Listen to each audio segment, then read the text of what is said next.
Excellent.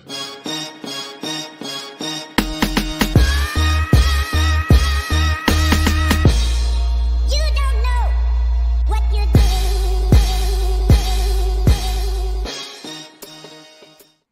Welcome to an all-new episode of Much to Do About Nothing. As always, guys, I believe this is the best geek podcast out there. I believe we have the best group of minds when it comes to this geek stuff. And I'm very excited for this episode because there's a lot of rumor mills with Joel I can't wait to dig into. There's a lot of thoughts on a certain movie that came out, non-spoiler wise. I can't wait to kind of get into. And The Last of Us just keeps chugging along as one of the more perfect shows ever created. So it's a pretty good weekend for me, if I'm being completely honest. Trayvon's gotten some forbidden curses in Hogwarts Legacy. Even I specifically wrote to the server telling them not to allow him to do that. I have yeah, see, they didn't listen. They're about to find out. But so much to get into. So without further ado, let's jump into it. But before that, let me introduce our panel. Starting off with Trayvon. What's going on, Trayvon? Hi everybody. I'm a dark wizard now. Yes. Very happy. He's a dark wizard. I'm a Gryffindor dark wizard. Yep. First of its kind. Right. First of its kind. First of its name. I'm happy to be here. We're gonna talk about this Kang movie, and that's it. I don't know what Trayvon is talking about. I believe Ant-Man and the Wasp: Quantumania is what came out this past week. I don't know what a Kang movie is. I guess he saw the Avengers movie already. But we got so much to get into. And yes, I know people out there are like, well, wait a minute. If he's a dark wizard, why not just be a Slytherin? I've already had this conversation with Trayvon. He just decides he wants to take. Yes, they're both ridiculous. He wants to take Slytherin, but it's not dark. They shouldn't have asked me. They should have asked me. They should have built it in. If you're not Slytherin, don't ask me the question. And I'm gonna say yes. I do have to be completely honest. I've been way too nice of a Slytherin playing this game. I'm not even gonna hold you. I've been really nice. And it kind of makes me a little sick. But I just try not to be that aggressive, I'm the black character, you know what I'm saying? Like, I try not to be that aggressive. I try to find a balance I'm nice somewhere. to everyone, you know what I'm saying? and people you gotta fight. And Trayvon loves fighting motherfuckers. I've learned that. But we're gonna work on that. We're gonna try to get Trayvon to a proper Gryffindor and Jawan to a proper Slytherin. We're working on it. But next up, Jamie, what's going on, Jamie? Nothing much. I'm happy to be here. I'm sure the Ant-Man discussion it might ruffle some feathers. I don't know. But The Last of Us, we got that. That was good. It was a good episode. I haven't seen it so much. Yeah, I will say I don't think it'll ruffle many feathers because the general consensus of the internet is that a lot of people didn't like that movie. So the critics didn't. Right. I definitely don't think in a general consensus capacity it'll ruffle much feathers. But me, you don't have valid reason. You don't. Once you started off by calling it the Kang movie, it nullifies everything that you say after that. I agree with that. See, that's why they always say there's always some truth in what everybody says, right? And Trayvon, he gave us some truth there, and then wouldn't have to call it the Kang movie. But all right, last but definitely not least, Joel, what's going on, Joel? Chilling, man. I'm just here to talk all this nonsense with y'all, and hopefully, I don't yell. You haven't yelled in a while, so that's been pretty good. I won't say anything too bad until Wednesday. Huh? That's fine. I still won't say anything too bad until Wednesday. Yeah. I'll tell you right now. I've been through this a lot with a lot of these movies. So yeah. Well, tell me, what's the first movie that you heard me talk shit about? Exactly. I've been here before. I've known Joel for a long time, and he's found a way to make a bad movie sound good. So I've still yet to hear it. I respect you for that. I respect you. I've still yet to hear it. I mean, it's rare. It's very rare. I walk out of a movie disappointed. I'll tell you when I am. It's just not common. Yeah, but even when he says like he didn't like it, he makes it sound so nice. Like it makes it sound like it wasn't your fault. Like it was a bad day for me. Like it's never just like I hated it. It was the worst thing ever. I don't even know why they put pen to the paper.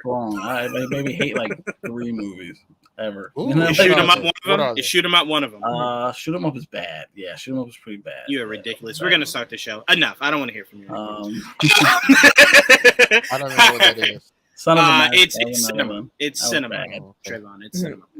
All right, let's get into it. I do have a question of the day for everybody, and that question is: how much stock do you personally put into what either the masses or the media say when it comes to a movie being good or bad?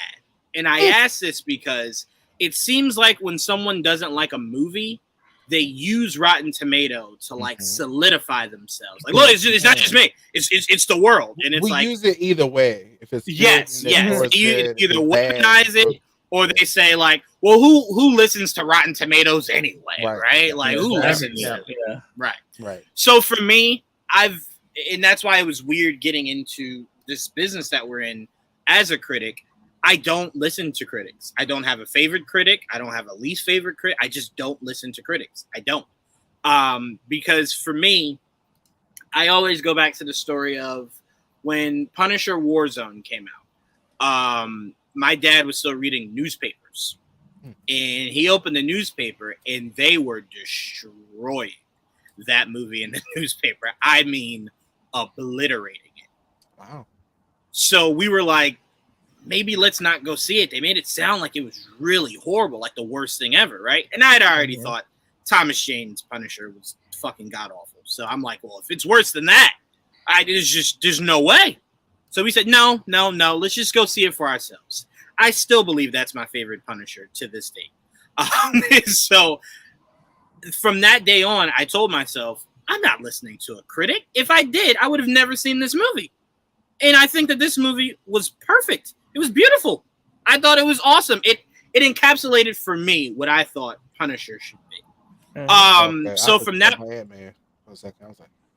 I did for a second too, but I'm like, let me hear him out. Let me hear him out. The story was sure. I know, but I thought you were like wrapping back around. I was like, no.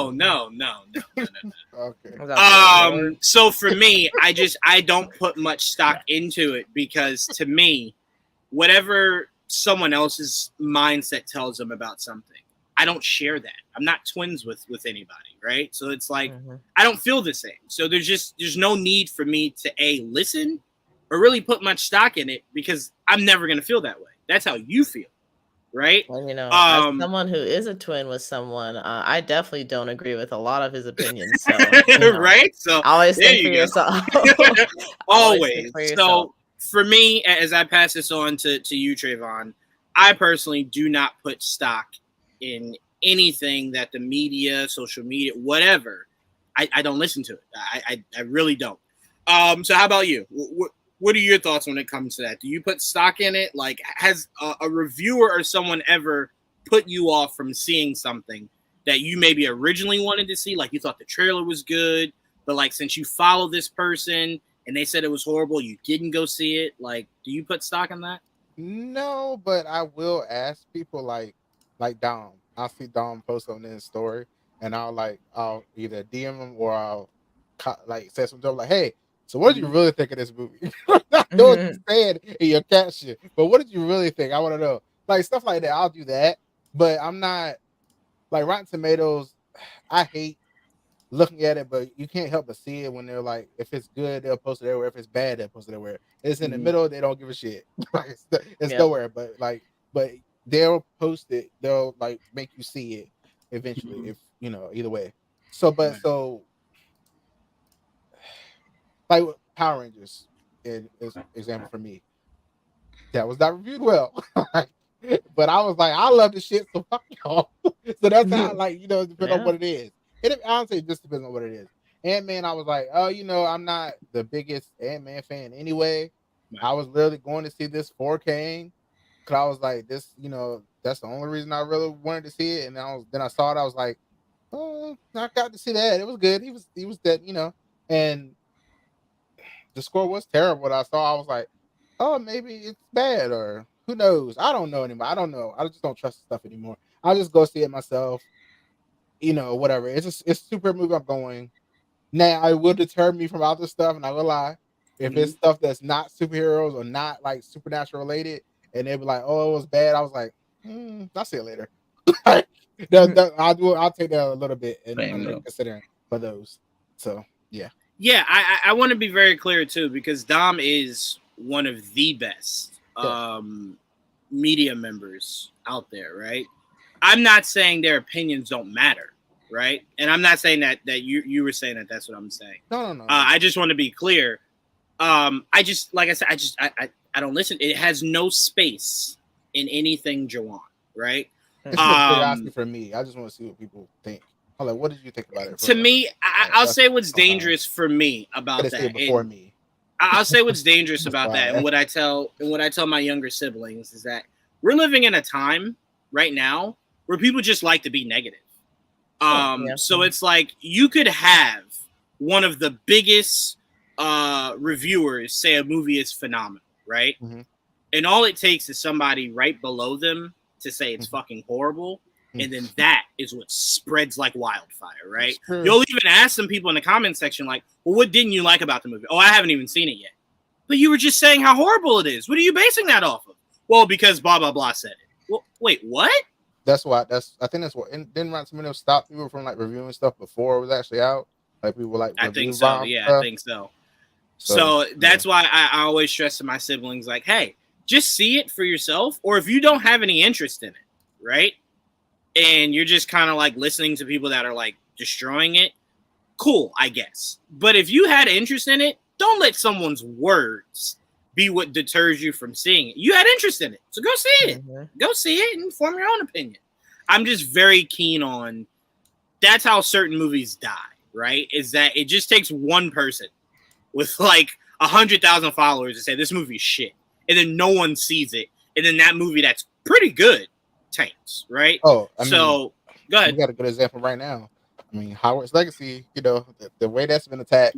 You swear by that game, but right? Nothing in this world was keeping me away from that damn game. I don't care. I don't care what you said. I was playing that damn game. I didn't give a damn. So that's just how, it depends. Everybody's biased against some type of thing. For sure. It depends. For sure. I just don't like when something is influences somebody. You know what I'm saying? Yeah. You can take it on for face value. Just don't let it influence you. Jamie, how do you feel on this? You ever let a reviewer change your mind on something you originally had interest in? I would say most of the time no.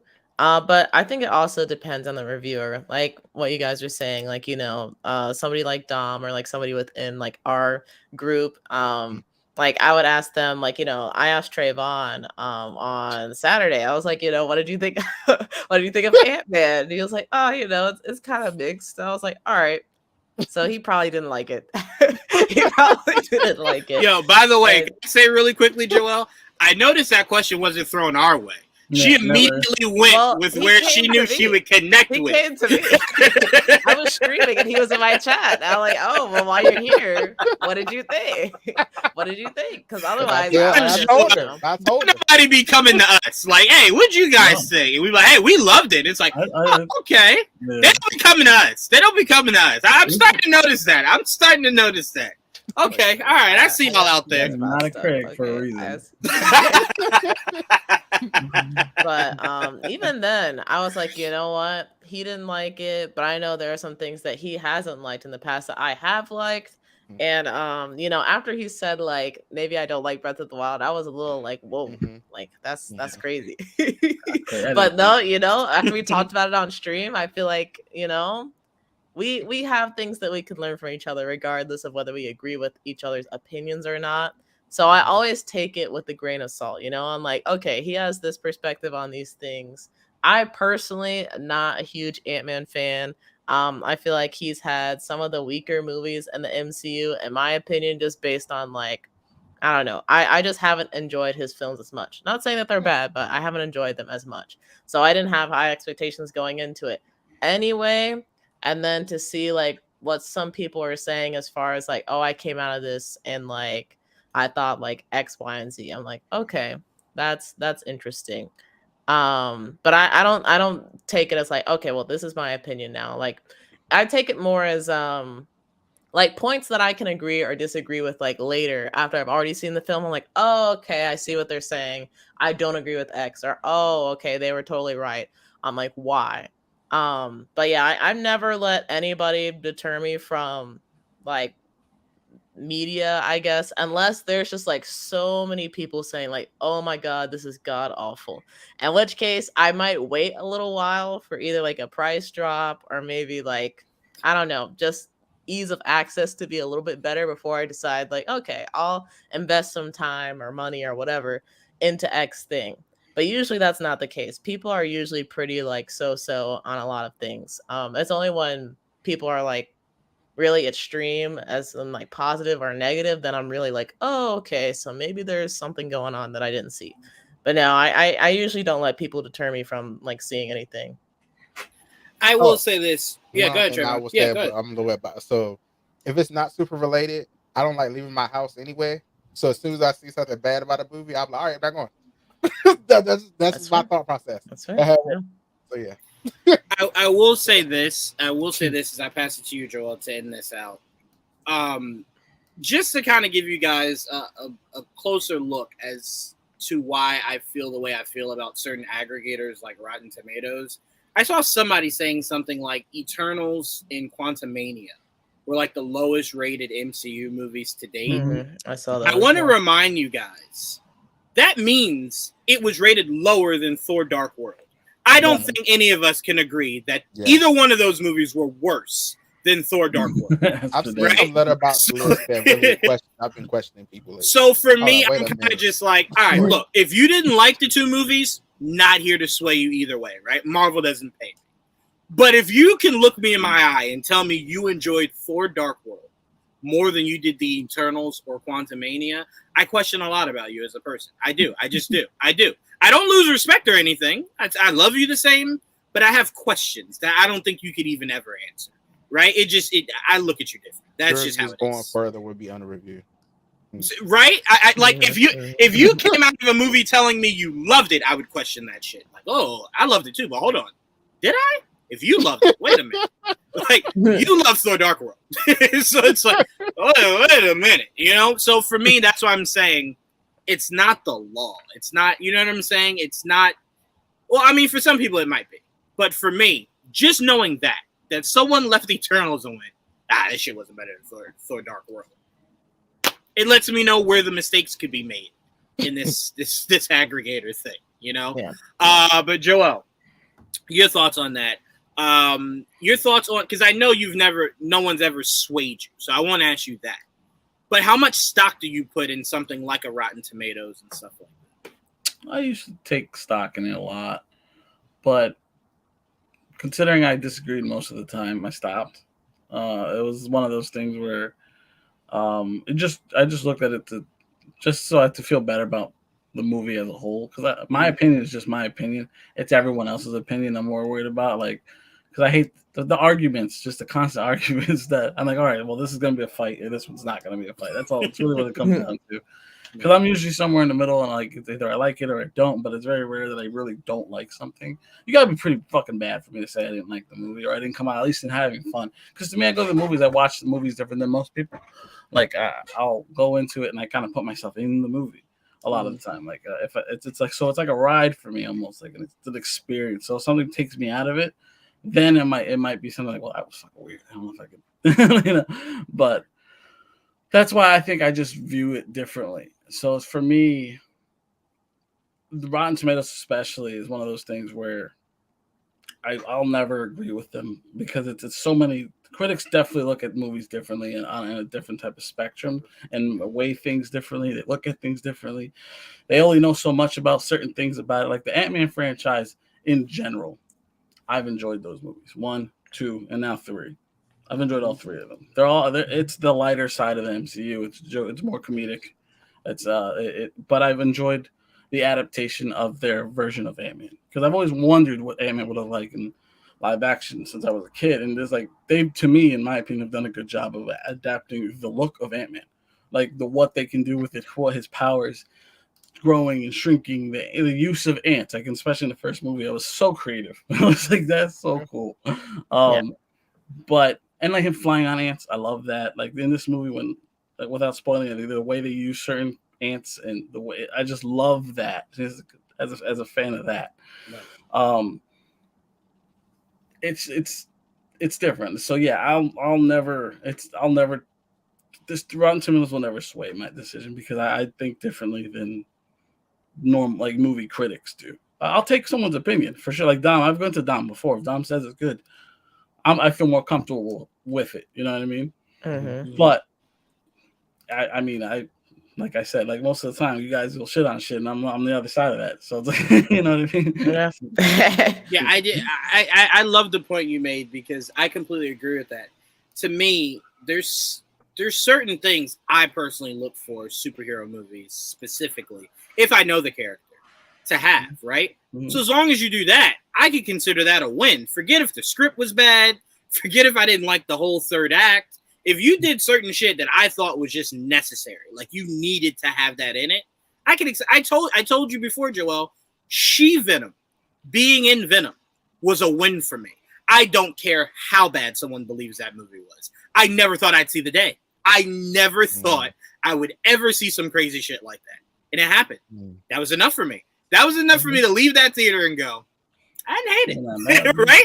I hate it. It's like, but it wasn't good. I don't disagree, but I didn't hate it. I did not hate it. Definitely Right? wasn't good, but it wasn't Like, I did not hate it. So for me, that's why I'm saying I don't put stock in it because, like, if someone's reviewing Ant-Man and the Wasp Quantumania that has never read a comic book, right? And they're saying that the movie as a movie is bad, I don't have any arguments for you. But I'm not watching this movie as I would watch Titanic. I'm watching this movie as someone who's familiar with what I'm looking at. Right. Right? And Right. you just got to hit those certain points Another for me. chapter to me. Right. In the long story. There you go. So for me, if you hit those points, that's enough for me. That's enough for me. So that's why I'm saying I don't put stock in what anyone says because we're looking for two different things. Right. You know what I'm saying? Some So people watch certain movies as individual movies, and like I Right. know going in, this movie is connected. It has been connected to other movies, and is connecting to other movies. So I'm really looking out for the bridge that is this movie. That's kind of what it is. So that's why for me, it is me watching it compared to someone that doesn't know shit about Ant-Man. Imagine not watching the first two and walking into this movie like, what Right. the fuck is this thing? Right. So that's why I'm saying, as we wrap this up here, for me, I could never take stock in someone else's opinion because we're looking at two different things. You know what I'm saying? Yeah. It's why when I say The Batman was a masterpiece and some people go, it was too long, I didn't like this act, it was raining, I didn't like the rain. It's like, well, for me, as someone who's read these Batman comics, it literally tore the pages out of the book and put it right on the screen for me. You know what I'm saying? So we just see it differently. That's no problem. You know what I'm saying? So that's why I'm saying I don't have anything negative to say about anyone who dislikes or likes anything that I feel passionate about. Because to me, we just look at it for two different things. And there's just no issue with that. There's none. You know what I'm saying? Go ahead, Trayvon. Yeah, go ahead. So for me with the MCU, I'm like, okay, I know the franchise is gonna keep going, so I can say whatever. Like, if I don't like it, I can say it, whatever. But certain things, I'm like, look, let's say, I can't help but keep going back to this. But the Power Rangers, people kept saying they were like, they didn't more, or they didn't do that. I was like, okay, yes, maybe I wanted those things as well, but I wasn't gonna say that shit because I want the franchise to keep going. So it's just like, let's suck it up, people. And let's get to the second damn movie. Like that's that was my kind of how my thought process works with certain franchises. I'm like, I know the MCU's gonna be fine. Like, so I can say the mean shit about this, but with certain things, I'm like, I can't say that. I'm it too. But I want you people on Twitch to clip this because I want this said when Trayvon doesn't like something that James Gunn does in the DCU, that the goal is to flesh it out completely first before you start As trying long to as this destroy man it. is 25. Oh or my less. God. Okay, all right, we're moving on.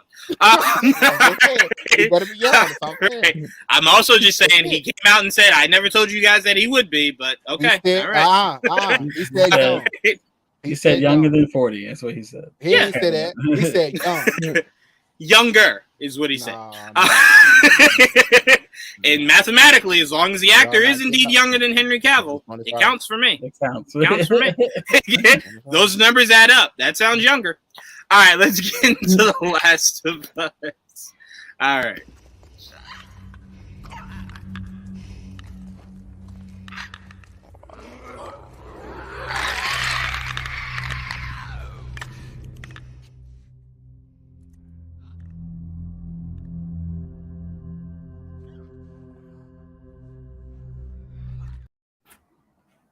All right, everybody minus Trayvon apparently saw the all-new episode of The Last of Us. I really did appreciate this episode. I do feel as though there were certain things that were rushed. And Jamie, you said this before, that it was said that they weren't going to lean on all the violence. That was never made more clear than all the shit that it seemed like they skipped in this episode. So I very much was watching this just like, I've never played the game and this feels incomplete. Like, you skipped some shit. So I'm like, even with the because we know in the game he fell onto something that I think pierced him. Yeah, he fell this was onto kind some of just like a magician or trick. Yeah, this was like a magic trick where it's just like, now you see a bat, now it's in you, and it's like, what the fuck? Like, when did that even happen? He broke the bat on the street, and then you don't see him stab him, but like, I guess, at some point during the scuffle, he's fucking stabbed him. Right. Now for me, skipping those things, whatever they skipped, because I can't name specifically what they did or did not skip. That's what Joel and Jamie are here for. It did not take away from the episode at all. I mean, I still very much enjoyed it. It still felt as authentic as they wanted it to be to the episode. So I had no problems with it at all. I kind of was hoping, or let me say this rather. I kind of hope in the next episode, it does kind of showcase, because I did like in the game when the seasons changed. Mm-hmm. It like showed you the seasons change. Like small shit like that I really enjoyed from the game. And this was kind of just like, no, snow. So it's just like, I think it was 3 months, right? Or some shit like that. Right. Yeah. The way the game, I'm just saying the way the game transitioned it, I really liked, and I thought they were going to do it here. Mm-hmm. But again, I was fine with it. Certain things felt rushed, but I get it. But all in all, I enjoyed it. That's really all I have. Jamie, I'll go to you. What were your thoughts on episode 6? I actually really like this episode. It's like, I think, I don't know. There's been a few good ones. But it's in my top 3. It's in my top 3 so far of episodes this season. I really liked being able to, well, something that I thought was funny, and something that my parents also thought was funny was the fact that, Joel finds Tommy in this episode, and it seems like Tommy was not looking for Joel at all. He's like, "Oh, hey, you're here, cool." And Joel's like, "Where have you been?" He's like, "Oh, I got a wife and kid going. It's cool. It's I was getting busy. It's I was getting busy. Okay. So that was kind of funny because like, damn, that would have hurt so bad, especially with like all that Joel has gone through. But I like seeing like Joel and Ellie get closer once again with like the camping and like Ellie taking a watch, and it seems like she's maturing with the series, which I know will come to be like a bit of relief for some people who thought Ellie was annoying at the beginning. And then also, I don't know if anybody recognized, but Troy Baker, the original voice actor for Joel, was one of the guys that was on like the horses that stopped them. He was the guy that was talking to them with the mask on, and I was like, oh dang, there he is. Yeah, awesome. Yeah, getting to see the town. I also feels like the actress that plays Tommy's wife. I can't remember her name. I feel like it starts with him. I know who you're talking about. I feel like she was also in the game because when you see like the behind the scenes, she's She's in talking the about it game. like There's a different. very familiar. She looks very different. Yeah. Okay. Race changer. Yeah. Race changer. Yeah. So that was cool to see that in the they brought game. more people back in. Yeah. But yeah, also getting to see like Ellie like interact with normal people was interesting because she's very like I don't know, I almost feel like vampire coming out of the shadows kind of thing, like what are you doing? What is this? You're not concerned about anything. There's no kids having to kill zombies or like other people here. That's all like left up to the adults. And you really see I guess like the wheels start turning as far as like, we could have a life here. We could start to do something, which we'll see later on at the in the series. But yeah, going to the, oh, I also thought that they really did a great job of kind of like Joel trying to give the responsibility to Tommy as far as like taking Ellie to the university, and like Pedro Pascal's performance was really great there.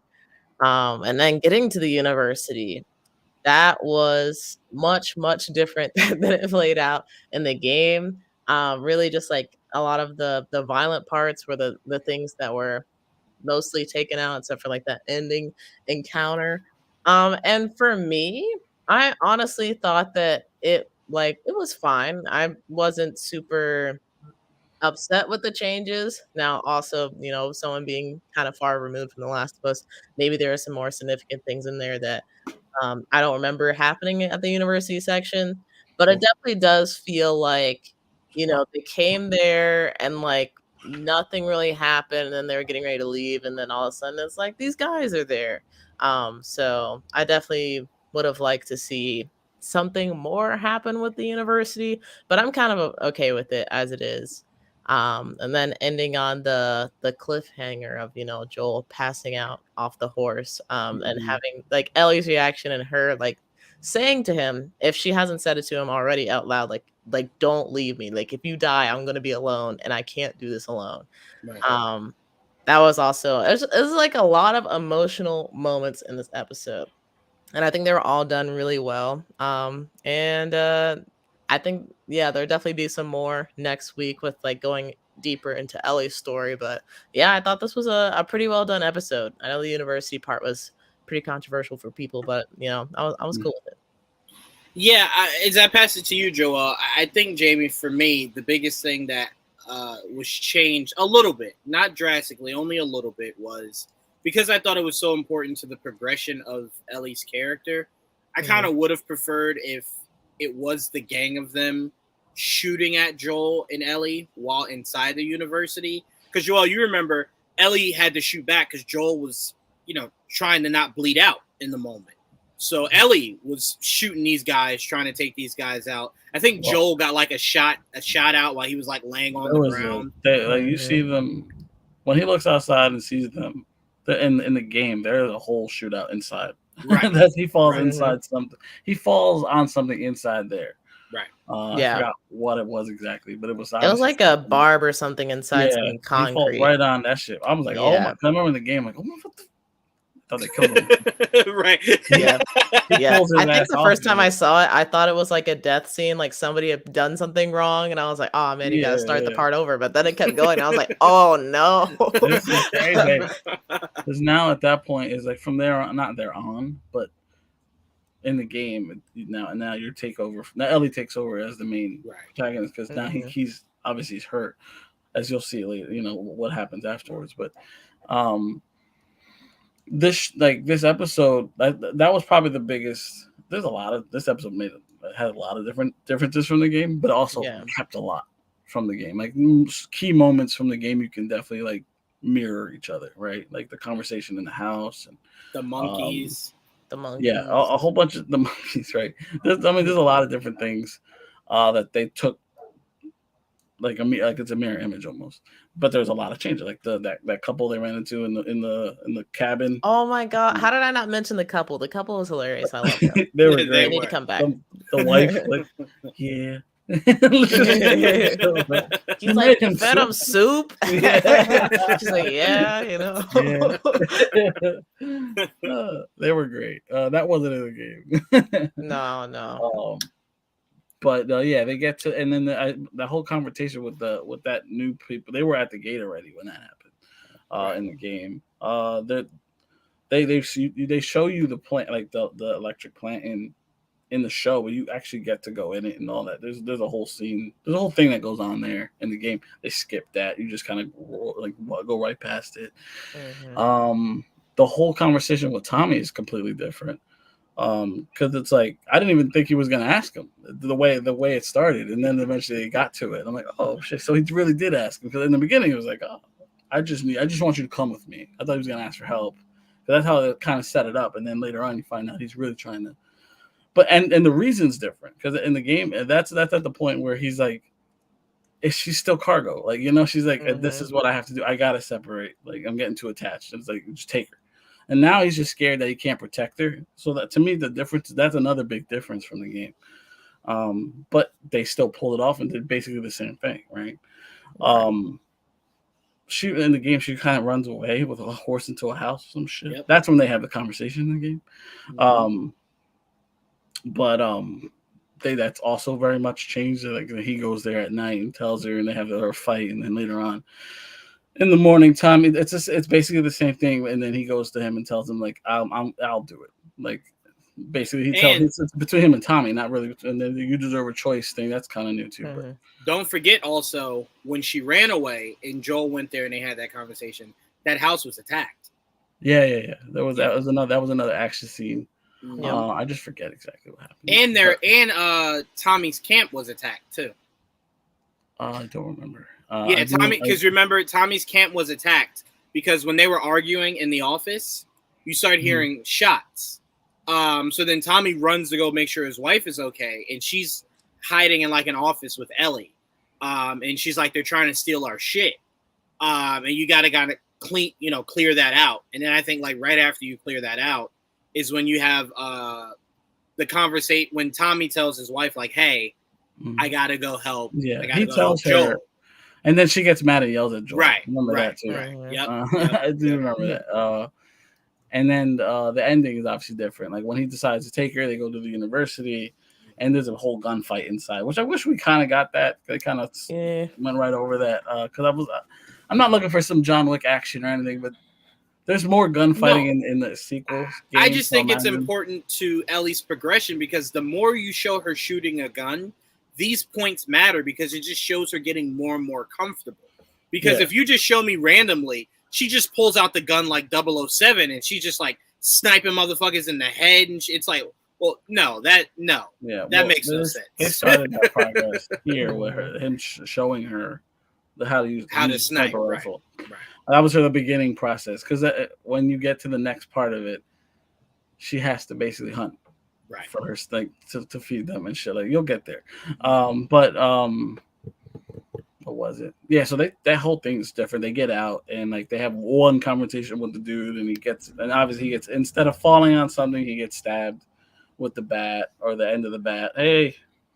And that was different. You know, that was completely different. And then it broke his neck, drops the dude. They start coming. Then she shoots back at them and shit like that. They don't follow, and he falls. That's pretty much on par with the game. But aside from without fighting, shooting the whole gunfight inside, that was a lot. Because in the game, that's a pretty fun scene. Like fighting people, like that's one of the best parts. Is like fighting humans, because they're just as annoying as fucking clickers. Right. It's just a fun part of the game, but that's for the action of the game to keep you preoccupied. They just, I guess they gutted that X, so you don't want to. But hopefully in the future we get some more gunplay, like between them and people, you know. Yeah, I think Ellie's shootout in the university is probably the least massively violent thing to happen in this game. So it's like, well, I don't know why that was skipped. It's not like she took a bazooka to these guys, like. It was just a shootout that she survived. You know what I'm saying? Like, I get you not wanting to make this, like, just ridiculously violent. No problem. No one's asking you to do that. But there are certain progressional points that are important to characters. I just don't think you should skip out. I just think her getting better practice in shooting, I do think is important. I just want a better action action beat. Like there was an opportunity there to have a nice little action beat before because I remember when we were getting to the university, I'm like, I looked at the time, like it's 14 minutes, so there's time for him to fall and get stabbed. It was like they're gonna do it. Are they gonna do it? How are they gonna do it? So they did it. Just did it very differently. So okay, now I already know what's coming because they showed the previews for next week. So, yeah. We know that you're gonna have to wait a day. I mean, wait an episode. Right. And then to your point, Juwan, they did kind of show her like practicing with like, Joel setting up the dummy and like teaching her how to shoot. So they did still kind of like establish that while also making it like a relationship moment. But I definitely do agree that like this show would not be hurt by adding more action to it. Right. Absolutely. At all. Absolutely. And to me, there's nothing like the real deal. So him showing her on dummies and then her actually having to shoot a moving motherfucker is completely different. So that's why putting that in there, just would have been icing on the cake. That's it. But again, I'll say this: nothing was wrong. Going into the next episode, she did say that's not the first time I kill someone or shot somebody. Killed someone. Well, you're gonna see. Yeah. You're gonna see. Yeah. I told you what my theory was on who that might be, but I won't say it here. I'll tell you. Well, it's the DLC basically. Yeah. Oh, okay. I never played it, so I don't even know what the DLC is. That's basically an episode of the DLC. Gotcha. I if you put proper context together, I'll say this because I don't know the DLC, so it's not me spoiling anything. I've never played it. Wow. You can put context together, right? There's a certain person in Joel's life he does not want to talk about. There seems to be a certain person in Ellie's life she chooses not to talk about. Mm-hmm. Kind of put the pieces together there. That's all I'm saying. Yep. I mean, yeah, it's pretty right. It's like, well, I mean, no one has to be smart here to kind of piece that together. They didn't cast her for nobody. Right. I think all in all, it just progressively maintains its status as being really, really, really good. And that's really all you can ask for. That's really it's not dropped off. Watching the episodes and like every week I watch, I'm like, and it's not me being. I don't like to be nitpicky, and so like when I see him always wearing the jacket, and when he doesn't always wear the jacket, he's always in the flannel, and these different color flannels. Okay, switch it up. Hold on, because I'm glad you said that because I did not want to have to be the one that felt like they were being too nitpicky. Can I tell you what my biggest nitpick is? What? Is that he's never had the flashlight. That bothers the shit out of me, man. Like, why does she have it? Oh, like, I don't understand. Because to me, when he holds it, it fucking irks my soul. I'm like, why don't you just have the thing like in the game you put here so you don't have to hold it? I don't get it. I don't get it. I feel like he has done it before, but I could totally be wrong. But I feel like I don't remember it. I only remember seeing him fucking holding it while holding the. He's never had the one, the holster, like the one that just attaches, right? Because Henry had one. Yeah, Henry had one. I'm like, take Henry's. He's dead. He doesn't need his anymore. Take it. I mean, he might have it. We don't know. He hasn't needed it. Right. I mean, look, like I said, that is just that's a stupid nitpick, but that has bothered me since day one. It's bothered me. I'm not even gonna hold you. That has bothered me from day one. Me not seeing enough weapons kind of like hanging off of the book bag has bothered me since day one. You only need. My problem is that they don't show the melee weapons. Right, that's what bothers me. You have the little gun, and then you have the melee one. That's true. Right. And you don't have one. They never show him with a bat. They don't show him with a piece of wood. But to be fair, Joel, with them not putting violence really in here, it's like, that's why. I guess, yeah. No, there's moments he beat the shit out of you with a bat, and I miss that. I miss the old. Joel's like, you just let him walk away. Use the bat, beat his ass. Like, what are you doing? You grab a piece of wood and breaks it on your face. You miss those moments. You do. But we do know there's a certain sequence that Ellie will be going through. We assume probably in 2 weeks. That I'm curious to see how violent they choose. They allow that to be. Oh, another, because that gets really fucking violent. That's a big moment. And like I said before, to me, if they change that drastically, I will be very upset because to me that is a monumental moment for Ellie and how she escapes that. I mean, that's the whole point of the No, I'm saying they could do it, but like alter it. I don't want it altered. I think the way it was executed. Now the whole sequence doesn't like the whole Joel and that doesn't have to be spot on, but to me, there's certain things you just shouldn't change, and I believe her escaping is the one thing. What up, Didge? Yo, Hey. You came Hi. just in the nick of time because Trayvon has not seen The Last of Us, so we were wrapping up, but you came just in time to give us your thoughts on episode 6. I enjoyed it. I thought it was. Oh God, I was just talking about this earlier today. I thought it was a really good outlook into Joel's character. Mhm.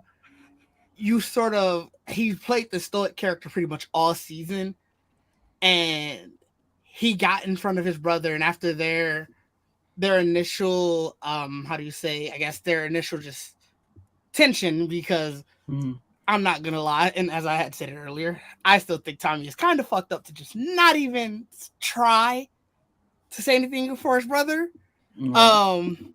So I do think Joe's a little justified there, but like once they sort of get through it, whatever, how best they could, all of his fears and everything really come spilling out of him. Like he was almost pretty much in tears, and you got to see a more vulnerable side of him. Mhm. So to see that, you really get the vision of how their relationship has changed, how you get the more fatherly role, even from Ellie's side when Tommy's wife is trying to like say, like, hey, Joe's not really that good of a person, and like she's going through all of this. She's like, no, I know his history. Sure, I didn't know the daughter thing, but I know his history. I know who Joel is. That's not the Joel that you think it is. You're just sort of you're not trying to look at all the good. So it was one of those things where not only did you get you got an understanding of who he was, you got an understanding of the relationship, and I think it leads into the flashback perfectly, as best as it could, because you get when she talked about how everybody I loved or everybody I cared about has left me, whether it's through death or just literally leaving me. Right. And then when that happens at the end of the episode, now you were already kind of wondering, like, well, what does she mean by that? Now immediately you get to see it, and I think it sets up the final 2 episodes after that perfectly, especially as long as they do it well. Yeah, I don't disagree. I do want to ask you this, Ditch, before we move past this. Did it bother you at all not getting the shootout at the place when he had that conversation with Ellie, and then not getting the shootout at the university? Yes and no. I think the way that they're playing this, and like I said, just because we were talking about it earlier, is that they're sort of playing like the big shootout moments. Those big like action-packed moments don't seem to appear in episodes where you really are learning more about the characters, like their emotions and their backstory. Like things that are really character-driven, they're really like, well, we're gonna drive character in this one. That's it. I will say this: watching this show, it feels as though when they were writing this for television, it feels like somebody walked in and went, "Hey, is the point of this to be accurate or to win an Emmy?" And I believe someone said, "Well, we want Emmys," and they're like, "Well, they don't vote shows in with all this massive violence and shootouts and shit," and they're like, "Well, we'll tone it all the way down. We got you. Don't worry. It'll only be sprinkled in." Which, again, it does not take away from how great this story is, but it does sometimes feel like it strips its authenticity with not having it in the moments where it feels like it should be there. I think it goes along that line of now it doesn't feel like it was just a cut and paste of the game. Right. And I don't know how many of you guys listened to when they put up the different, like the after shows, like when they're talking to, the executive producers and some of the actors. It seems like what they really wanted to drive home was, we know this is a great story. You get bits and pieces of it, and the more you listen to all like the different collectibles during the game, you'll get more of it. Well, this is telling that story for everyone. So yeah, I get it. I'm sorry. No, I was just gonna say I get missing some of the action. And like I said, when they put the action in, they drive it home. Like the action at the end of episode 5 was crazy. Awesome. But because they want to sort of showcase that story that I think that they felt they already had in the game, but not everybody may see because everybody's not going for every journal, listening to every audio thing. Well, this is Right. you're gonna get that this time. I like that you put it that way because I did read some Walking Dead comics, and it does feel like the show maybe ignored a lot of the comics for sake of just action pieces. Sure. Because there were certain seasons where it felt like it was more important to show you killing zombies than it was the actual story. So it's like I get it. I definitely get it. And look, we do think The Last of Us is one of the best video game stories ever, right? I think we can all agree there. It's one of, not the, but one of, right? So I have no problem if you're saying, well, that's what we want to lean on. Okay, no problem. No problem. And Jamie, do you now feel like last quick point? Do you now feel like you're getting that proper balance you were asking for week one? Oh yeah, definitely. I feel a lot better about like all the episodes that I've seen so far. Even if they like some of the earlier ones, I feel like they stuck a little bit too close to the game. Even here where like a lot of the scenes were like they take a lot of the same lines and a lot of the same like actions and put it onto the screen. I still think that they are adding enough for me to feel like okay, like this is definitely a additive experience, kind of like what Didge was saying, like not everybody goes for every trophy, reads every journal kind of thing. So bringing that media to the forefront has definitely been it's been good, it's been impactful. Right. All right, Trayvon, you can stop after credit seating us and come back. There you go. I just sent you something also, Trayvon. All right, before we get into anything else, I do want to talk about this. This affected Trayvon's life immensely. And since he did not see The Last of Us, I want to give him a minute to kind of just vent about, a certain something. The Marvels did drop a new poster, and in dropping that new poster, which could have been attached to a trailer, but whatever. They did. It makes sense now. It makes complete sense why it wasn't attached to a trailer. It does, but Didge, when we're angry, we do not give them that they're making sense. Okay, we don't give them that. All right, fair. I'll keep that in mind. Trayvon, let him know where he's at. We don't do that. Okay, we do not do that. All right, but anyway. This movie has moved itself to November. I'm trying to read as I have it here. November 10th. Sorry, it wasn't moving fast enough. Are you reading it in the bottom? But wait, tell me why I'm reading it there when I actually have it here in my banners on the side. I don't know what's wrong with me. But anyway, it has moved into November 10th. To me, thank you. I'm gonna put it up now. Thank you, Trayvon. For me, I don't mind this. I do believe. From March to about July, it was just too packed. It's just way too packed. And I know Mike made the good point of like, well, if you didn't want to go up against Flash and stuff like that, why would you go up against Dune 2 and Aquaman? I have to be honest with you. I kind of don't believe that Dune 2 is the Marvel's competition. Knowing about Aquaman are true. Well, I was trying to avoid that, but yes, it does not sound good on that front. But to me, I just don't think Dune 2 and the Marvels are each other's direct competition. Yeah, I kind of feel like the audience for Dune 2 isn't necessarily always the same audience for. I didn't know Dune 2 was going to be in theaters. It makes sense. I forgot why Dune 1 wasn't. I was to say, why wouldn't it? I was very confused. I'm like, the amount of people that they've casted in that movie, you don't put that on the streaming service only. I completely forgot why Dune 1 wasn't, and I'm like, why would Dune 2 go if Dune 1 wasn't? And then it hit me like 30 minutes later. I was like, yes, that's right. We lived in different times. You remember, they were trying to fight from releasing it right on HBO Max. Right. If they thought the shit would clear up like a year and a half later, they might have just waited if they could have. Let them have had a crystal ball and saw that. Later that year, basically people were doing stuff. Oh my god! If they knew that no one would give a fuck about COVID a year and a half later, they would say, "Oh, we'll fucking wait. We'll wait. We'll wait for that. We'll wait for that." They're like, "Wait, y'all aren't even wearing masks still? Oh, fuck yeah, we'll wait." But Trayvon, I want to start with you. I believe this is a beautiful poster. I know what you said stood out to you immediately from this said poster. But walk us through your thoughts on this poster for the Marvels and it being pushed to November 10th.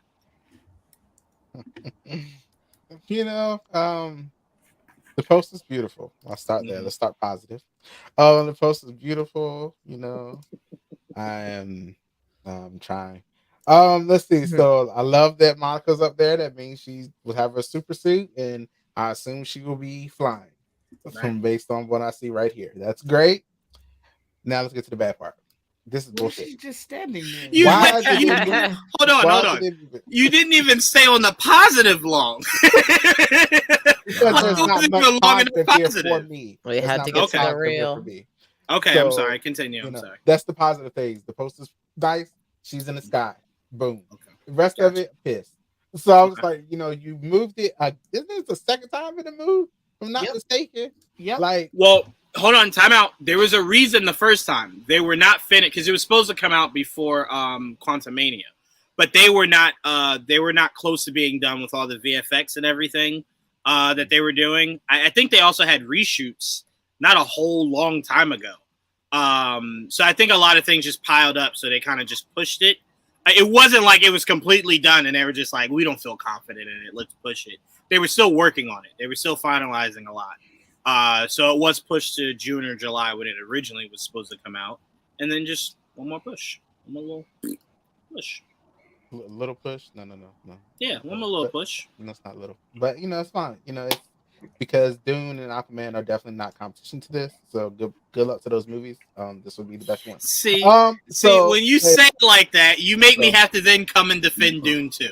Don't say it like that. like it could not even be in the same conversation as the Marvels. Let's not do that. I'm just telling you, if you put them up against each other, you ask me which one of these things you're going you're biased. 10 times. Right. 10 times before you go to Dune 2-1. I will tell you, I'm going to this 10 times. What else comes out before in November? You're biased, but I accept that. I accept that. Go ahead, Trevor. Yeah, I mean, it's just I'm not gonna be happy about the date being pushed. I'm just not. Like, they could have gave us like a little, I don't know, a teaser trailer or something with it. Maybe that would have helped me a little bit. So we ain't seen shit. So it's like I was like, okay, just it's nice to see y'all. I'm happy to see y'all, but let's see y'all moving. Can I see y'all moving? Like, just show me a shot of y'all flying. I'll be hyped. Listen, just give me that. just give me that. And that's it, But now I gotta wait even longer. You might get a trailer come like July. Yeah, Comic-Con. Yeah. Or you might get a trailer around when Guardians comes out. Don't say Comic-Con, because I mean I might not even see the shit. Like, it's just well, yeah, that's very possible. That should already be a foregone conclusion. To be fair, Comic-Con's June, so that's why I said like July. Maybe they wait like a month, Wait, San Diego Comic-Con is July. I'm thinking E3. You're right. Did they change it? I was definitely thinking E3. Still alive? Maybe. I mean, Summer Game Fest. Summer Game Fest. That's me questioning a lot right there. I'm like, whoa, hold on. We're about to send people in July. Wait a minute. Hold on. Like, they update me and say it was June. No, I don't know why. I always think like, oh yeah, Comic-Con's June, E3's July. Like, nah. San Diego is July, so that's what I'm saying. You won't get that second trailer in July. It might come with Guardians. Movie of the year. Well, that'll get me to the theater. First open night. Well, let's be specific. You know how Marvel works. The trailer will come out like a week before Guardians, and then they'll just show it with Guardians. But it'll be out before Guardians. Yeah. Mm-hmm. Well, no. Got you. I got you. Okay. We're just gonna skip over that. But I do believe this is a really good poster. I think it's a really, really, really cool poster. I kind of wish Monica's suit wasn't as like baggy. No, like I can't really see it well. Like I can't really get you guys get any type of. Yeah, I can't get a good gist. You can see sleeves. Like you can see like they're loose sleeves. Oh, no. I'm not arguing on that, Joel. I'm just saying, like, I would like a clearer look. All the suits. I mean, I would like anything from this movie, Like, to be fair, Joel, Miss Marvels we saw in the we saw behind the scenes. Yeah, behind the scenes, right. Yeah, but it wasn't. I haven't even seen not at all. Well, and also probably not what it's gonna look like as a finished product, but at least I have a concept on what it looks like. Captain Marvel, we know for a fact we've seen that suit already. But Right, We and also they know might she's gonna have change a it a new little suit. bit. All, Right. all three are gonna get suits. Like I don't know. This will probably be Carol's second suit, and we know that's definitely gonna be Kamala's second suit. This Right. might just be Monica's first suit, so I'm not really sure how it's gonna play out. Well, wait, wouldn't this? Oh, by the end of the movie, I believe Carol Danvers would have had 3 suits. I Yeah. only know The one from one her that we first saw. movie, the one from her first movie, the one Well- from the end of Miss Marvel, and Well, then I why think she'll even- get another Why one. even show the one from the first movie if she's already in that suit from? Wasn't the Oh one no from no the no no first- no no no no I no think no! it's from I'm sorry. overall. Yeah, I Who's mean overall, not in the Oh, movie. I I mean thought you meant overall. in the movie. No. I'm sorry. No. 'Cause then there's No also- one should do that many There's suit also changes. Endgame. Right. But I think Endgame was just a more polished version of what the movie one was. Wasn't No, the one in the the first colors suit? are Didn't inverted. she? Wasn't that the same suit? She just changed the colors of it. Yeah, the colors are different. Mhm. The colors are different. I mean, it wasn't. Are we really? It just calling that also a new looks suit? better. No, it It just just- also it- just it- looks better. And it had a different belt. It actually had like It was a different in Endgame too. Yeah, it that's looked- what I it definitely thought. looked different. This would have been the same because I thought Endgame and like her movie was just I thought the same suit the entire time. She just It was. changed the color. It just changed colors. Yeah. So then, like, this would be her So- second suit It I was also so- believe I've seen her like for 3 seconds. or third in suit. No, Endgame, you're so right. I don't Never, really you're remember. right. Because Endgame would have been the one change. Endgame This was a would be the different second suit. change. Right. Okay. And Right. Miss Marvel was a different suit. This will be that same suit with a new suit at the end of it. Oh, I forgot Right. about the one in Miss Marvel. Yeah, Yeah. the one with the no sleeves. Or That's the the one hat. she's wearing right now. Right. In this suit. I mean, in this picture. Jamie, I go to you next. How are you liking this poster, and are you okay with it moving to November 10th? Yeah, I'm okay with it as long as they're able to, do what they need to do, make the movie good. I not that I don't like Kamala Khan or Captain Marvel or anything, but that's not one of the ones that I'm like I look forward to, I guess. So I'm like, I'll see it when it comes out. I'll see it when it comes out. The poster though, I'm like, it's a poster. It's there. I do have to be honest. it's not giving a whole lot, Jamie, just to let you know, Trayvon looked at you and looked like he was writing something. just saying. I'm just That's saying. not the way. Woods Legacy has Not been the way. teaching him a lot of spells, Jamie. So you be careful. I will say, not until AJ have I ever really, and I guess because I'm just not on social media enough to see if other people have issues.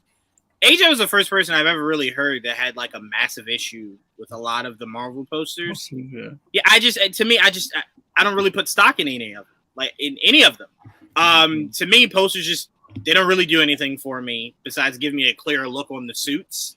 But outside of that, I don't really put much stock in it. But I did start paying attention once AJ brought it up and was just like, do I actually like any of these posters? I'm like, nah, I still really just don't. Like, I don't think it's a bad poster, but it's like I couldn't tell you like what's gonna be happening in the movie. I could tell you 3 people that are gonna be in it, and like maybe they'll see a sunset, and that's about it. Maybe they'll see The teaser poster, to be fair, it's not supposed to Yeah. give you too much. Very, very simple. Which not saying that's necessarily a man. bad thing, but it's not gonna be like one of my That's favorite great. posters ever. That I was get great. you.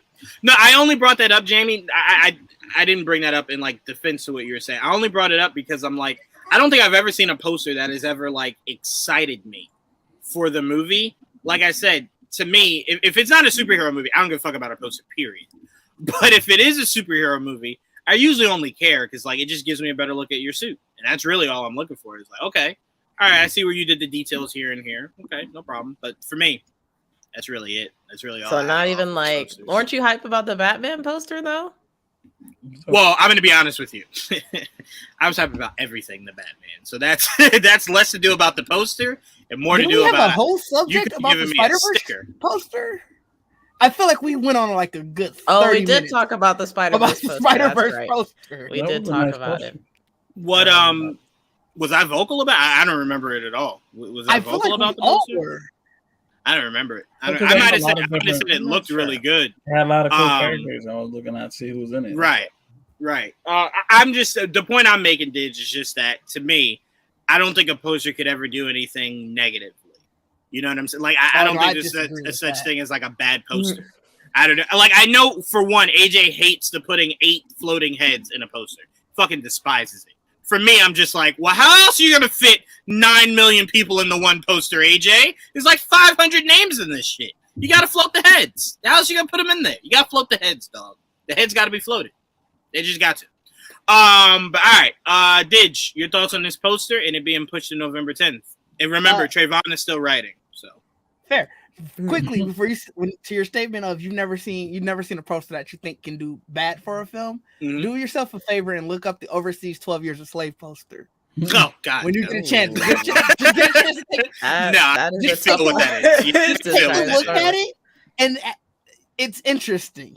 I already feel what that is. It's an interesting choice to be.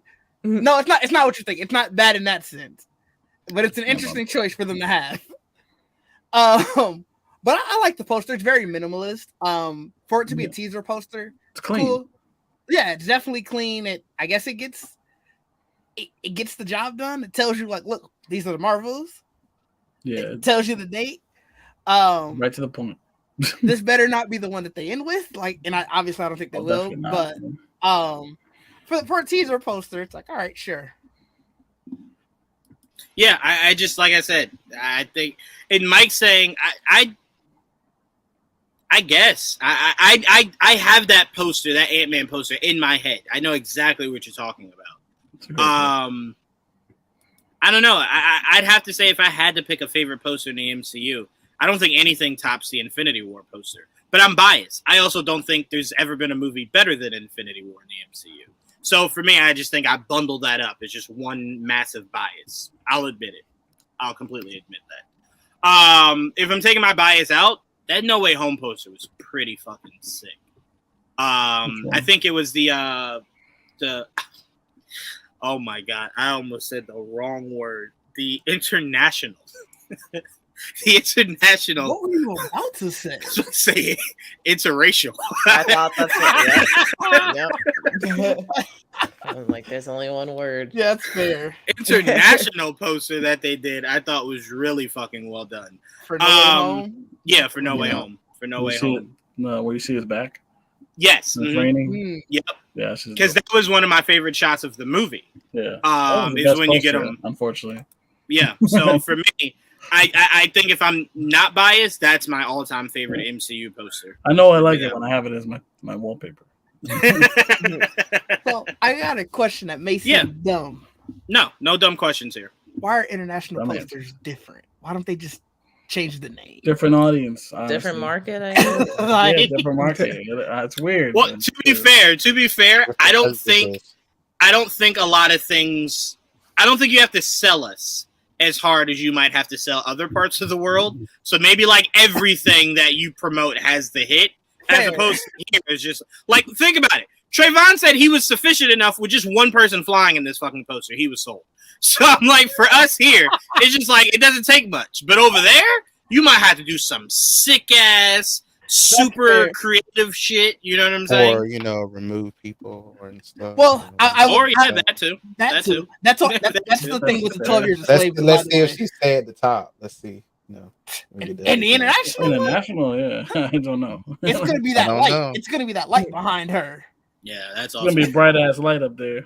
It will be very interesting with this movie being three strong female leads. How you throw off different countries when they go to promote it, and they're just like, "Oh, is there a man here? Is there? Yeah. Where's the man I can put here? Where's Mr. Marvel?" Nick Fury will definitely be there. I'm telling you right now, I'm calling it. One of these posters will just be the words "The Marvels," not a fucking face on it. That'll just be the poster they put out. They're like, "There's no fucking way I'm promoting any of this." The shit. biggest head is Nick Fury's head. That'll be the only head there. Just Samuel L. Jackson just looking off. That's it. That's it. This is the sequel to Secret Invasion. So, make sure you watch it. It's a direct tie-in sequel. The world is so fucking horrible. I'm sorry. It's not funny. It's not funny. The world is horrible. It's like, man. Because the only reason I'm laughing is because when it happens, there'll be nothing that shocks me about it. Like, it'll be like, yeah, no, we talked about this. We talked about this back in February. We saw it happening. But Didge, before I pass to Joel, your thoughts on it moving its date. You didn't really touch on that. Oh yeah, but I mean, moving its date, it makes sense in terms of everything that we've heard coming from Disney in general about how they're trying to revamp and, I guess, make things more concise with their release schedule. If it helps things overall, I'm for it. I would have went to saw it in July. I would have went to saw it. I think it was June. I think actually, I would have went. People can go to more than one movie in a weekend. 100%. I've done it before. 100%. Could have moved Guardians instead. Jesus, you can keep talking, Did don't even acknowledge it. But I totally understand them wanting to put it in a date that they feel is more favorable. Right. I was just looking up the November releases. Dune's definitely going to be something that has to worry about. Aquaman actually doesn't come out to December, so you're figuring for longevity's sake, sure. But your big hitter weekends, you have it where Dune already comes out the week before it. Right. This comes out, then I think Hunger Games comes out the week after that. Right. And I don't know how many people are really still looking for. I don't even know what this Hunger Game is because it's not. Is it hey, Viola Davis is in it, so we supporting it. All right, never mind. I take that back. Viola Davis is in it, so we supporting it. We supporting it. Viola's in it, so but I still think that's Auntie right there. Yeah, that's Auntie right there. I'm telling you right now, I'm gonna go. Trayvon, I've never seen a Hunger Games movie. I will go support Viola Davis. I actually really like the Hunger Games series. They were good. Yeah, I read the whole series. I had never read the book. Yeah, I liked it. Read? I mean, but the movies existed. Back in the movies didn't so the first movie came out and I was like, oh, this is really good. Oh, this is a book series, and then I read the rest of it from there. Oh, because I did the opposite. I was like, oh, it's a book. Yeah, I'll just wait until all the movies come out. Reading is great, man. Yeah, reading is great. Audiobooks are great. Audiobooks are great. Yeah, audiobooks are great. Do you not read comics either? No, I listen to comics. I listen to comics like mixtapes. Trust me, it's beyond the most ridiculous. Wow, I listen to them like mixtapes. Yeah, all right. Yeah, visual medium, but he wants. Trayvon, that's interesting. I've told you numerous times you didn't have to pick up a comic book. Just go listen to somebody tell you about the comic book. I was talking with that. You're always talking about comic books. I just assume you actually read them. Don't assume. I did too. In my hand. You know, I kind of feel like Jawan's a fraud after hearing. Or at least like swiping on the iPad. No, because here's the difference. I know about said comic books. I just don't have the book in my physical hand. To me, I think that's disgusting. I want to hear it. Fucking holding this shit, flipping pages. The fuck? No. Just listen to it. You serious? No. Just listen to that shit. Yeah. No. Book in my hand. Kind of shakes the whole foundation of how I see you, Jawan. Yeah. Well, I'm just saying, I did a lot of audio learning. What'd you say? What'd he say? What? Any books? I'm not reading shit on purpose, like just to do it. When I read shit, 100%. I did the same shit in school. I did the same shit in school. 100%. Yes, listen now. Hell yeah. Hell yeah. No. Oh my god. I'm 100% with you, Trayvon. For a book? No. Get the fuck out of here. Are you serious? I read 52 books last year. You read how many books? 52. I do a book track. I read a book. I read for the last hour before I go to sleep every night. Wow. And let me say this, Didge. I commend that. And this isn't even me trying to be sarcastic. I commend, all jokes aside, I commend that. You and Joel being, and Jamie too, having the actual books in your hands, reading them. Even though Joel's gonna stop trying to sell me out, like he don't be reading that shit in his phone. It's the same goddamn thing, Joel. To be fair, now wait, we're talking about physical books. Still reading. If we're talking it's the same thing. That number goes down to zero. I just when I listen to it, it has visuals, so it's the equivalent of turning the page. I'm just not physically doing it. Read the book. No, fuck out of here. No one I do. I read them on my tablet. I don't read physical books. Okay, all right. So then we're all on the same page. We don't want a book in our hand. That's all I'm saying. I prefer physical. I just need room in my life. I have the room. I have the book I'm reading right now in my hands. I got it. I like physical better because here's mine. What if the Kindle dies? Then fuck it. I didn't need to read it. I back it up. What if I'm traveling and I don't have access to a charger? Think about what if the apocalypse happens? You will never read that book Well, again. then I'll read a book. That's very different, though. I'm also gonna say this. You know, I never have to worry about the idea of like somebody putting their nasty, grubby hands on my comics and fucking it up. It's in my phone, or I watch it on YouTube. That's not an issue anymore, right? Oh my god! Like digging into the crate to dig through your favorite. Fuck all that. Let me just go through the virtual library. Do you know how much fun it is crate digging though? I do that with vinyl now. I've done that with comic books. It's so much fun. You know how I got into reading the Harry Potter books? They were the most points. And that's how I started. I was like, oh, these are the most points, so they're big. So I read them physically then for that. And once then I watched all the movies. I read all the books though. I did. Yeah, I was gonna say the movies miss out on a lot of parts. I was gonna say if you read all those books, you deserve to not have to touch a book again. I mean, them shits were like Bible law. They were. They gave me a lot of points. One book, all my points were done. Boom. I was like, yep. Thanks. I mean, well, goddamn, that one book had to have taken at least 4 years. I mean, for me, it would have. It doesn't take that long. It would have taken at least minimum 4 years. Minimum. I would have had to read a page maybe every 3 months and shit. I don't know. It doesn't take that long. No fucking way. I mean, reading the back of that book was too long. I couldn't fucking do it. So my issue now is I fall asleep when I read books. So I need to do it. It's like anime. I got to time it or I'll pass out. Well, you say that, Joel. All I'm picturing is that SpongeBob episode where they were like malfunctioning inside his brain, and the mini Joel's going, "Hey! Don't start that fucking anime. Not now, bro. Not now. We will fall asleep, bro." But like I said, just holding a book for me can't do that shit. I can't. It's the biggest way to. You should watch Cells at Work. That's literally the basic. Oh, Cells at Work. Cells at Work is really good. It's basically it's an anime where it's essentially there's a whole community inside you. It's great. I would love that actually. Yeah, I'll make sure I check that out. You should check it out. A lot of fun. I damn sure will. That sounds awesome. That's way better than reading a book. I can't do subtitle anime either. No, it's dubbed. Trayvon said, "Fuck reading anywhere." All right, Joel, you were our last one. Let me know if you need Trayvon to put it back up. He took it down before you got to say anything. I thought we're done. No, Joel never went.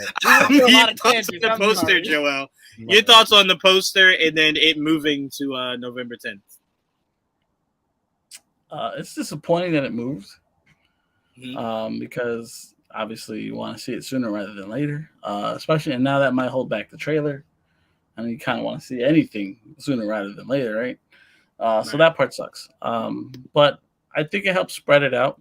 I was looking at the schedule and like after the Marvels, it's a wait. We gotta wait a while.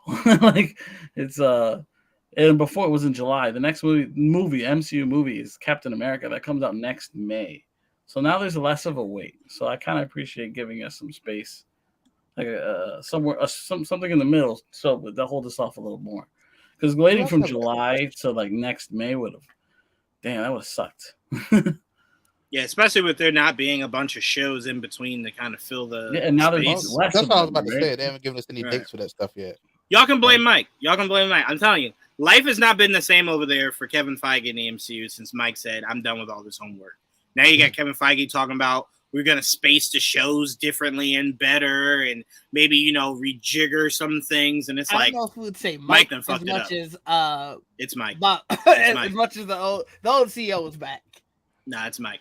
It's True. Mike. It's 100% Mike. It's Mike. That's like, what slow down, Kevin. I'm just saying. Since Mike said that, the world has changed. That's all I'm saying. That's all. I don't even know when Secret Invasion is coming out. Now that Mike said that. That's all I'm saying. There's so much power. I mean, we learned Trayvon does, so why can't Mike get some of that? I'm just saying. I'm just saying. Willpower is something else. Trayvon canceled a whole series. You know what I'm saying? That's power. That's some shit I can't even dream of. What series did I cancel? You've canceled a series or two, Trayvon. Come on now. Let's listen to Come on now.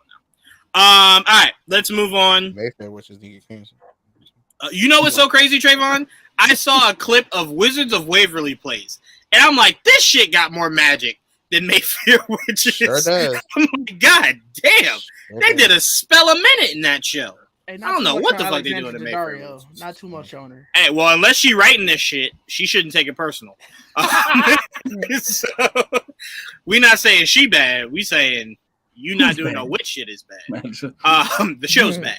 All right, let's move on to our next topic. Didge, before we get into this, actually, have you seen Ant-Man and the Wasp: Quantumania yet? Nope, and I'll be back then. Oh, wait, whoa. Hold on. It's non-spoiler. We're not doing any spoiler talk.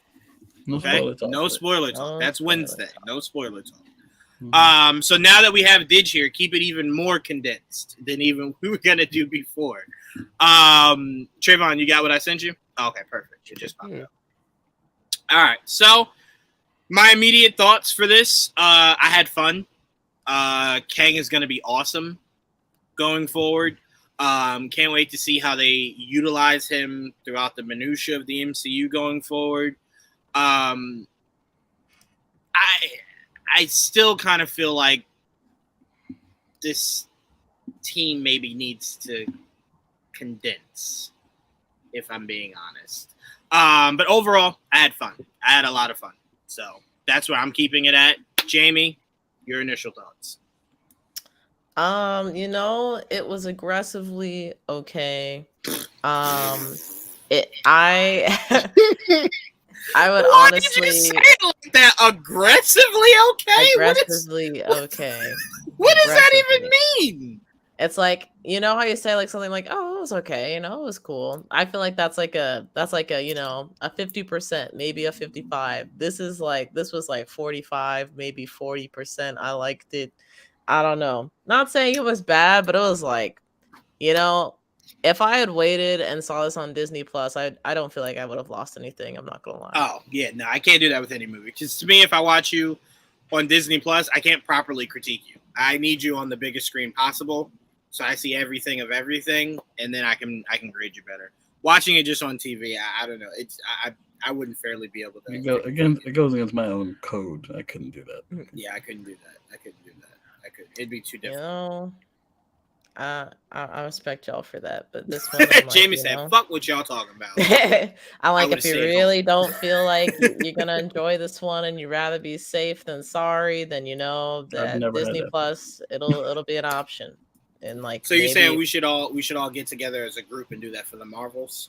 I got you. I hear what you're saying, Jamie. no, I'm picking it up. I get no, you. No, I get you. It's cool. Nah. It's cool. Go ahead. I get you. I Trayvon's don't- writing I don't again.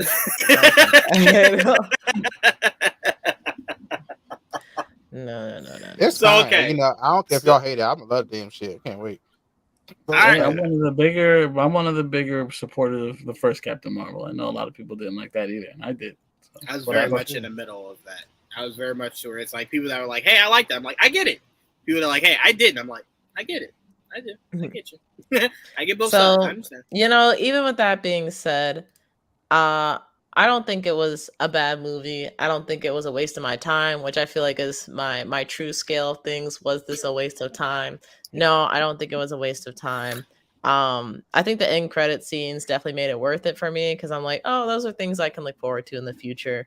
There are some like funny moments. I was telling the gang before we started, I did not laugh, I did not chuckle, I did not giggle the whole time. Maybe cracked a smile, but that's the most this movie got out of me. Now I'm kind of a tough critic to crack when it comes to comedy, so take that with a grain of salt. But yeah, this movie wasn't it for me. It wasn't it for me. You hate watching movies with me then. You're so upset. I'm so happy. Why are you happy? I will say though, Jamie, You like that Boondocks dad? Remember that? Y'all see that? Yes. You had there having fun. That's how you be at movies. That's the love. That's Well, no, I don't be mad at people who are enjoying it. I'm like, Did I'm I- happy for you. I'm I happy will for say, you. I will wish say, I had Jamie, that myself. I will say, Joel has experienced me not laughing at actual comedies. Yeah, So I've like, literally seen him it wouldn't- stare it at wouldn't- it. it wouldn't shock me. That was Now I'm funny. I don't think I picturing laughed. Jamie looking at her people she would go to movies with, like, you laughing? What the fuck is wrong with y'all? Like, No. it's alright. It happens. It happens, Jamie. It's cool. It happens. Oh, that's No, it's so funny because for me, when it comes to that, Jamie, I really only have a humor for like, I really only have a dark sense of humor, right? So it's like vanilla humor does nothing for me. It really does nothing at all. It doesn't move me a bit. So that's why I don't laugh a lot for certain shit. But again, knowing that what this was supposed to be, it's like I could take the vibes off for a little bit. I laughed. Joel heard me laugh a couple times in this movie. Yeah. You know, so you know, it wasn't bad. Trayvon, you were dubbing this as the movie of the year heading into it. Do you feel the same now that you've seen it? Well, let's see. Kang was great. Okay. Okay, was good. Yeah. What else can I say? I mean, please find something else. So, anything. Can we play the credits? Play the Oscar music. Yeah. The movie was an MCU movie. You know, That's a shot at you the know, it That fits is a in shot. with the last one we got. But you know, it's just it's there. It's fine. It's cool. It's not something I'm going back to. Let's just say that. It's just I saw it. I'm excited for the person that got introduced in this movie going forward. This is not a movie I'm going back to the theater for, or when it gets Disney Plus. I don't think I'm good. I just seen enough. That's where I'm at. I want to be very clear, Trayvon. There is absolutely nothing wrong with that. I did not see Multiverse of Madness more than that one time in theaters. I did not see Love and... No, I did. We did see Love and Thunder twice, didn't we, Joel? I feel like we did. I don't remember seeing it twice. Maybe we didn't. Oh, no. I'm thinking Wakanda Forever. I saw like 3 times. Okay, that's what I'm thinking. That's what I'm thinking. That was it. Yeah, no. I used to always watch them twice, but I don't do that no more. Well, to me, I used to like to watch it twice because I felt like I was missing things, but I kind of feel like the movies now are just so straightforward. Yeah. It's kind of hard to not really pick up on it when you first see it. I'm also a very different person. I don't really have to ever go watch a movie right away again. Like even if I fucking loved it. Like I haven't seen The Batman since I saw it in theaters. And I love that movie. Like, all right, let's see what this says before I put it up. Movie left. Okay, all right. I just want to make sure any of these comments aren't spoilers. Because we're talking non-spoilers. Our spoiler review will be Wednesday. So I'm just trying to catch these before I put them up. Movie left me a little cold, unfortunately, to the point I'm now worried about Avengers Kang Dynasty, given it's the same writer. I will tell you guys this. I believe a lot of these movies, like Multiverse of Madness and this, it's more you're kind of allowed to give the writer a lot more. Huh? Let's not bunch them together.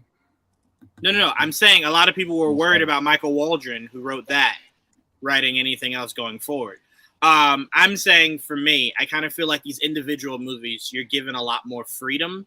But an Avengers movie, I do believe Feige has that a lot more. Is probably a lot strict. Is a lot more strict when it comes to that. I mean, hell, when we think about Infinity War, the writers disagree with the directors on how that movie ended. A lot of the differences of opinion on that. Yeah. So I believe at the end of the day, they had to do what Feige wanted. Fuck what they talking about. So it's like, I don't think you have to be that worried because I believe Feige has a stricter leash for Avengers movies than he does the individual movies. So I don't think you should be that worried. All right, let's see before I move to Joel. I'm agree there.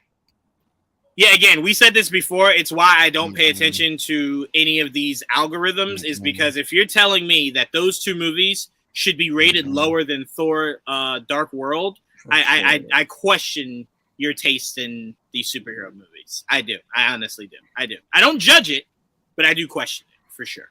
Because there's no way either one of those movies, if you want to say they're bad, not here to argue. If you want to say that they're the worst the MCU has had to offer to date, I don't think I could agree with that. Sorry. Not at all. Yeah, sorry. I had more fun in Eternals than I did Thor Dark World. I just did. Oh, 100%. I just did. Sorry. Sorry. If I'm being real with you, I had more fun in Quantumania than I did Thor 1. If I'm being completely honest with True, true. So to say that those are the two lowest ever, I can't agree with that. Joel, to round this out, what were your initial thoughts walking out of this movie? Spoilers, right? You said. All right, so Everybody dies. yeah, Everybody. so Oh, that's what I expected. Joel, All right. Trayvon was right. Everybody dies. That's all Didge wanted. That's all he wanted. they're just like I told you. Oh, I can't wait to the spoiler one.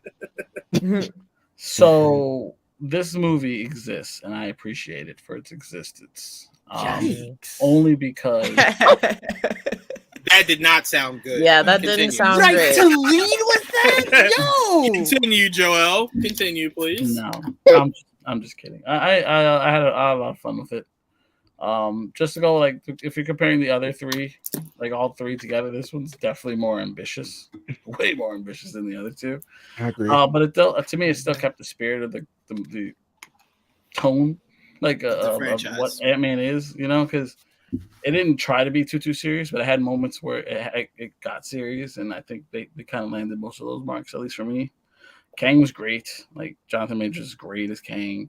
He hit out of the park, like at every level. He was amazing. And I remember being so worried when they not casting him, but like when they said Kang was gonna be the villain of Ant-Man, I was like, that sounds ridiculous. Why in the world would Kang be the villain in an Ant-Man movie? That's too big a character. There's no way. It just does not make any sense. But no, the way they played it out, it made it make sense, and believable considering the way it ends and you know other stuff. Because there's a lot more to come with that character. So it's not a one-off, which is what you're worried about. Ant-Man again. If you like Paul Rudd. He's Paul Rudd, and he's great. And he does a great job as Scott Lang. I really, without spoiling anything, I really liked how they played Hank Pym in this. I think they did a good job. I think we saw Hank Pym the best version of the character we've had since he's been introduced. Honestly, this is probably the best version of Hank Pym that we've seen, and There's even Janet, even though we haven't had much of Janet, so it's nice to see Janet doing things. They casted a new person for Cassie. I thought she did a great job. I thought she did good. I believed it between the two of them, and she kind of looks like the little girl, honestly, to me. So like it works.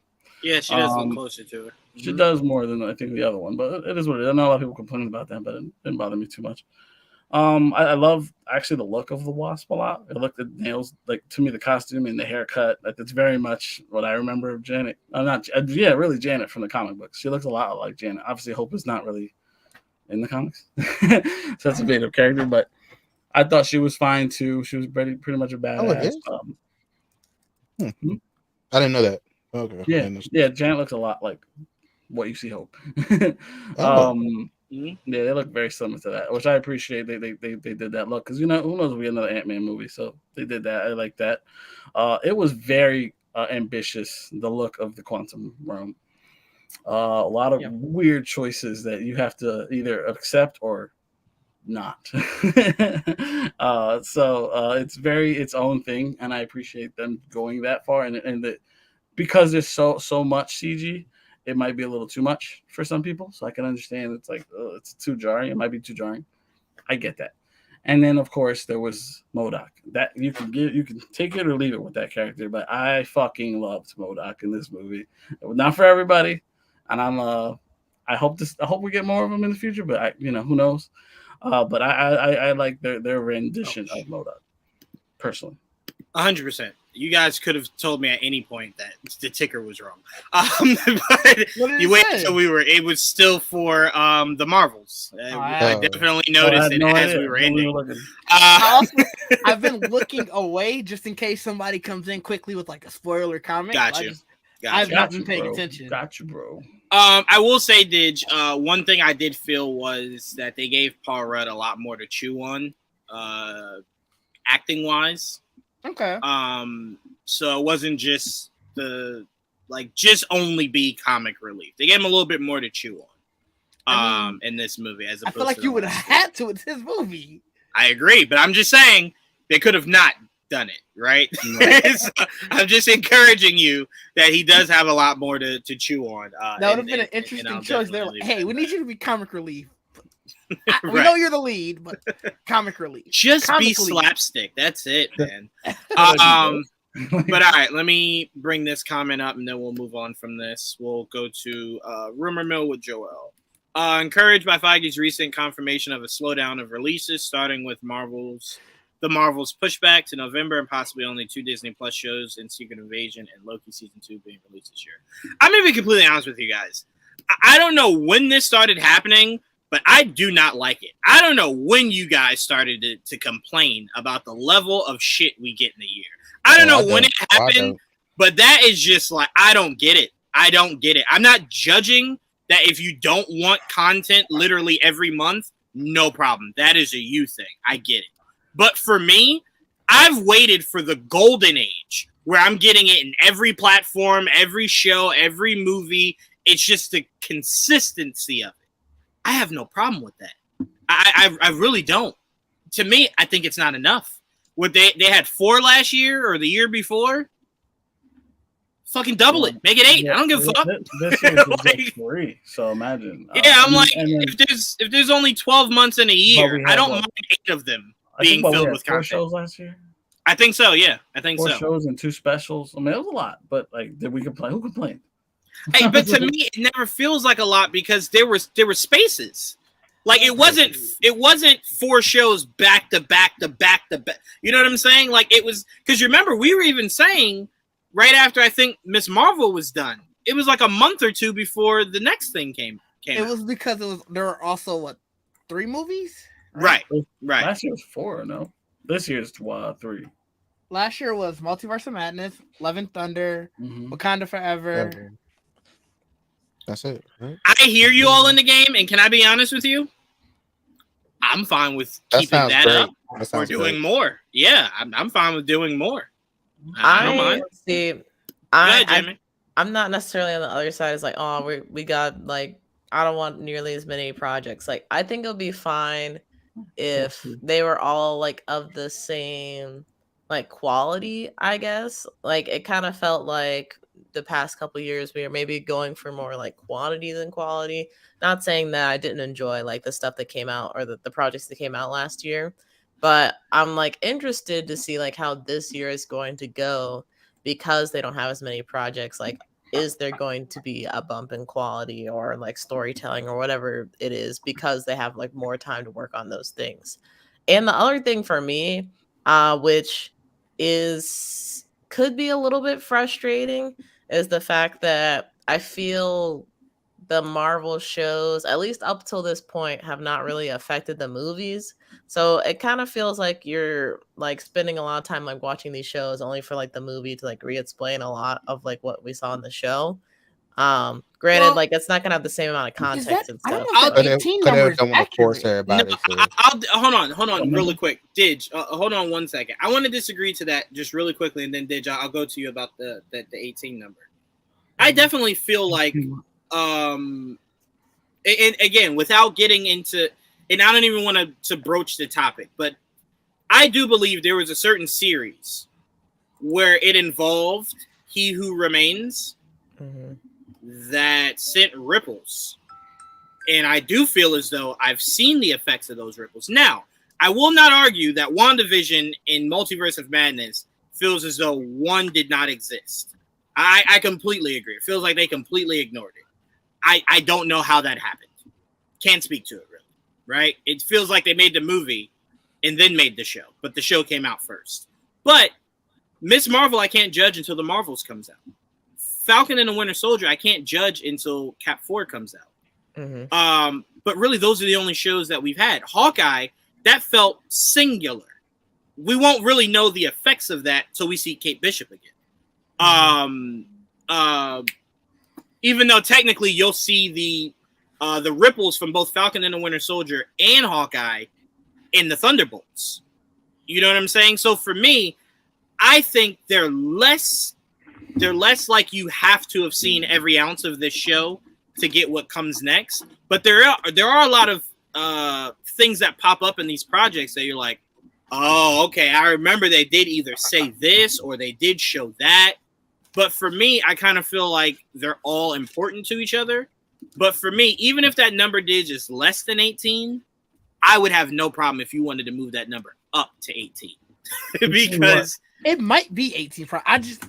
That seemed really high for 2 18 years. what are we talking about? 18 projects. he was saying there's been 18 projects in 2 years. That's what All in the Game was saying. Oh, in 2 years. The last 2 years? Yeah, the last 2 Yeah, years. like 21 and 22. Right. 21 and 22? Yeah. That's what I'm assuming. I did have them all listed at one point, but I delete them every year. So. I mean, 18. It sounds about right. I don't think All in the Game is wrong. I'm just saying, to me, I don't have a problem with that. I really don't. I really don't. Is that a lot for you? To me, I'm like, I'm fine with that number. And then once DC really kind of starts to get going and they start to maximize their content, to me and then Star Wars maximizing their content, to me, that's heaven. That's what I've always dreamt of, is to just be completely covered in all aspects of what I grew up with. I mean, it is an interesting concept, because if you look at it in the terms of like a network, no, it doesn't seem like a lot. I think what makes it feel like a lot is the interconnectivity of all of them. Yeah. Because like any network is going to have 18, 19, 20 projects in a year. Right. Because so it's like, I think what makes it so much of a chore is that, and it goes back to what Mike was saying a long time ago, it does feel like you need to watch A, B, and C in order to understand D, E, and F. Where it's like, maybe sometimes you do just want to be able to watch E and not have to worry about, well, how did character be here? You got to make sure you watch episode 8 because he's showing up here. And it's like, I can't understand that. There's 18. It is 18? 21, 22. Yeah. Between That's the what movies, I believe the show, and the presentations. I wasn't flat out just saying, oh yeah, he's lying. It's just like that. Oh, no. It sounds like a lot, but he's right. Well, I'm sorry, I didn't mean to make it sound like that. What I was trying to say was, I believe the 18 because it felt like there was so much content from Marvel in the last 2 years. I'm just saying, I don't understand how that's a problem. That's all I was saying. And again, I do know that a lot of people hold a lot of the issues Falcon and the Winter Soldier had. I think you guys got to also remember that suffered a lot from COVID for a lot of what they had to change up. They had a whole disease arc they were doing in that show that once COVID hit, they took completely out. It's why when the leader of that gang's mom or the mom figure passed away, we were kind of just like, and I'm sorry, I care why? That was supposed to be a whole arc like of her being sick and the whole plague of the disease and whatnot. So I'm like, that show suffered a lot, which is why I was very happy that they gave Captain America his own movie to where you can rectify a lot of those mistakes, right? Bucky is the leader of Thunderbolts. Like, they're fixing a lot of those mistakes. But I don't feel as though there's been a drop-off since then. I think they've gotten better. I thought Hawkeye was great. I thought Moon Knight was really good. There were certain things in there I would have maybe changed, but that's the purist in me. I thought Ms. Marvel was phenomenal.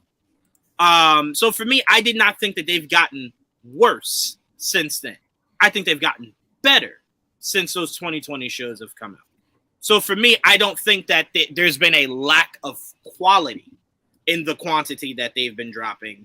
I just have my, of course, stupid nitpicks that I would change. But again, I think Thor being good or bad has nothing to do with just putting out too much content. I think it has everything to do with, I don't know what the fuck Taika was doing when he wrote that movie. The freedom they gave him, that's all. No, but I don't disagree with that, Trayvon, but I'm saying I don't know what Taika was trying to do. Me and Joel were actually saying this the other day. I wouldn't have minded it if Jane had a series that led into Love and Thunder. So it just made more sense. It didn't seem rushed. Needed to be separated.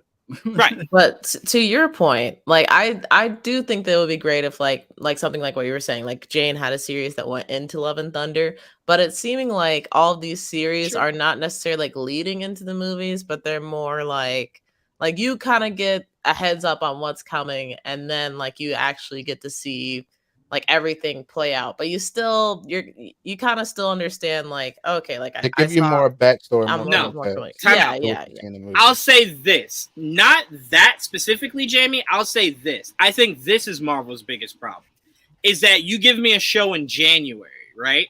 Let's say Miss Marvel comes out in January, right? Hmm. If the Marvels doesn't come out for another year and a half, you're now expecting me to remember all the shit that show gave me for a movie that it's directly connected to doesn't come out for another year, right? Right. So I think where I think their issue of too much content maybe comes into play is that you don't give me a show and then the next movie is connected to that said show, right? Which You I give feel like me they have a been show doing. and then a movie that had nothing to do with the show that I just got. Right. That's why I was saying, yes, Trayvon, was it me and you? Or I think it might have been me, AJ, and Mike were talking about this the other day, to where it's just like, what's confusing about the MCU right now is that the Marvels and what we're about to see them go through has nothing to do with the multiverse. So it's like, why are you giving me two different massive struggles in the middle of just a singular multiversal war? You know what I'm saying? Like, we're about to get more Skrull shit. Why are you giving me Skrull shit And that's in the also middle of connected to two of the shows. Right, exactly. So that's where it's kind of just like, why can't we just be on one straight line here? Like we Right. just do this and then we go to that. But again, like I told you guys before, it's hard for me to be critical of that because I could say that today, and then when we get to Kang Dynasty, all of it makes sense. And then it's like, I did all that complaining and I could have just waited, right? So that's why I'm saying, for me, I just view this as a puzzle that's difficult to put together, even looking at the box. But once you put it together, you're just like, I'm glad I didn't give up. This is a dope-ass puzzle. You know what I'm saying? So that's what I'm saying. For me, it's the satisfaction of seeing how it all plays out. But I'm sorry. Go ahead, Jamie. I can definitely see that, and I can see to you and Trayvon's point about, like, not everybody watches all the Marvel shows, but they still want to like engage with the movies. So having like some kind of little recap or at least like rehashing information that we got from the shows, that makes sense.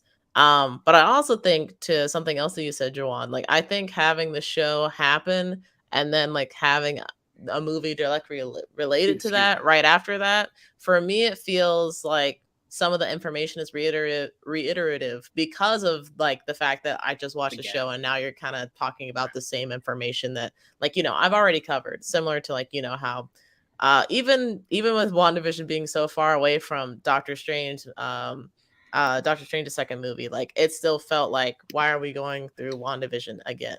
So I'm just hoping that, and I don't know if this might be an impossible task, but being able to like have the information from the show and like build off of it, but still have some kind of way of like giving that information to people who don't have Disney Plus or don't watch the shows. I feel like that would be the best way to, at least for me, to be happy with it, but that might be impossible to do. So no, and again, I'm not. Oh, go ahead, Trayvon. No, go ahead. Go ahead. I'm sorry. No, I want to like I felt like they didn't do enough in Multiverse of Madness to explain Wanda's new powers. Like they didn't even go 100%. Like she just showed up with new. Her motivations didn't even make sense. If you didn't see the show, you have no idea where she got all these powers. Exactly. From. Like because they don't explain it. But since we've seen the show, that's why I'm glad I saw the show to see the movie. I'm like, well, I love it because of that. If I didn't see it, I don't. Where she get this? That's fair. Yeah. I will say this. I will say this to you guys. I will say this to you guys that don't like having to keep track with everything. I do want to warn you. James Gunn is talking about connecting every facet. Yeah. I was gonna bring that up earlier. Picture going into a Batman movie and they dropped a game and you're like, I didn't play the fucking game. You have no idea what's happening. The more I listen to people's perspective on that, I feel like even more worried about his plan. Like, I don't know if y'all heard, but he was like trying to have actors be all the same across all the projects. Right. Which is like, that's shitty for voice actors. Yeah, that's really it is shitty for voice actors. It is, but to me, if you're telling one singular story, now I don't think he's saying that you won't get Elseworld animated movies. I think you'll get a bunch of animated Elseworld animated movies. So I don't think DC is cutting out voice actors altogether. I just think if you're telling one singular story, why not keep it all the same? So no one could ever question, what is this? What is that? Some screen actors don't Yeah, have good you voice know, acting. it's not Oh, not necessarily at all. Oh, of same course. talent. But that's where you got to get better. Or you cast accordingly. There you go. Yeah, There like you I go. feel like There you you can go. still play the same character without people being confused. Like, oh, Batman sounds slightly different. Is it a different Batman? Like, I don't think anybody would be I mean, confused assholes about on the that. internet are definitely gonna say that, For sure. but We're not making the movies for assholes though, so Yeah.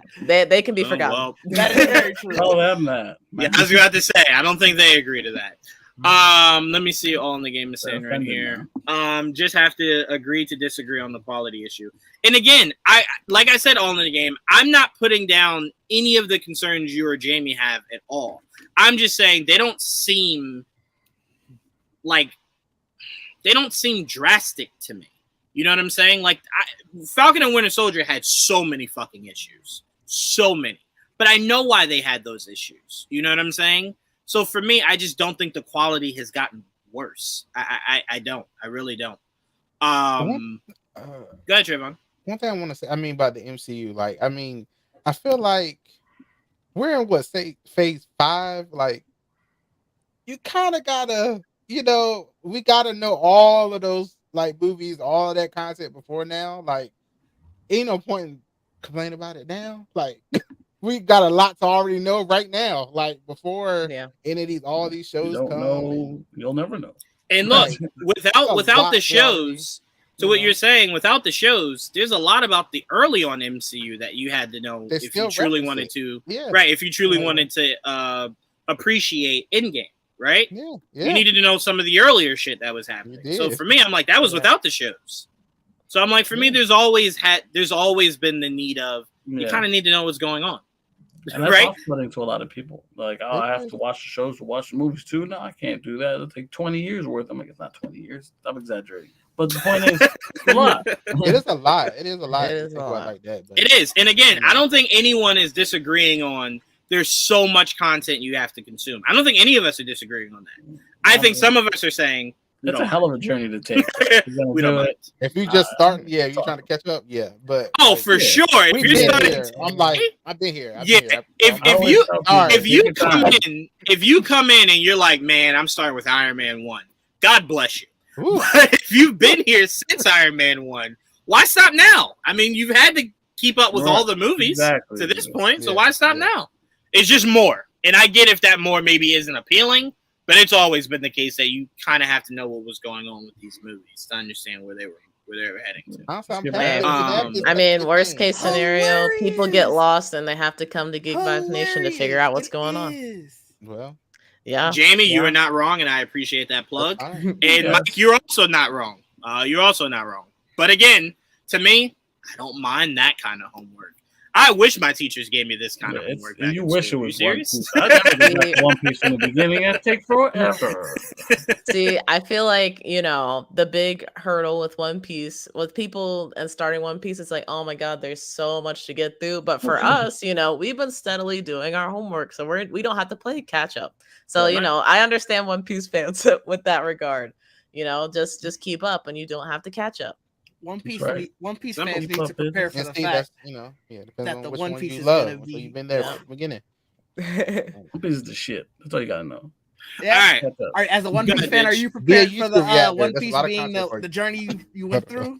You don't understand. I will not be disappointed by the ending. I promise you.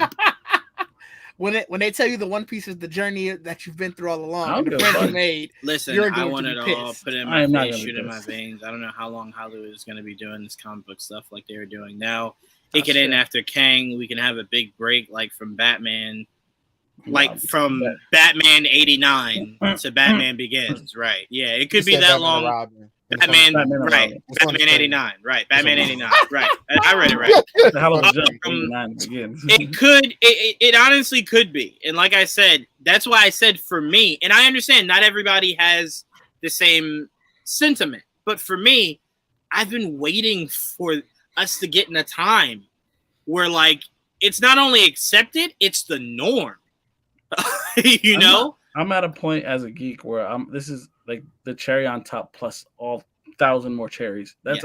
I've gotten so much more than I've ever asked for. 100%. The first thing we said to each other when Quantumania was over was like, bro, we just watched Kang.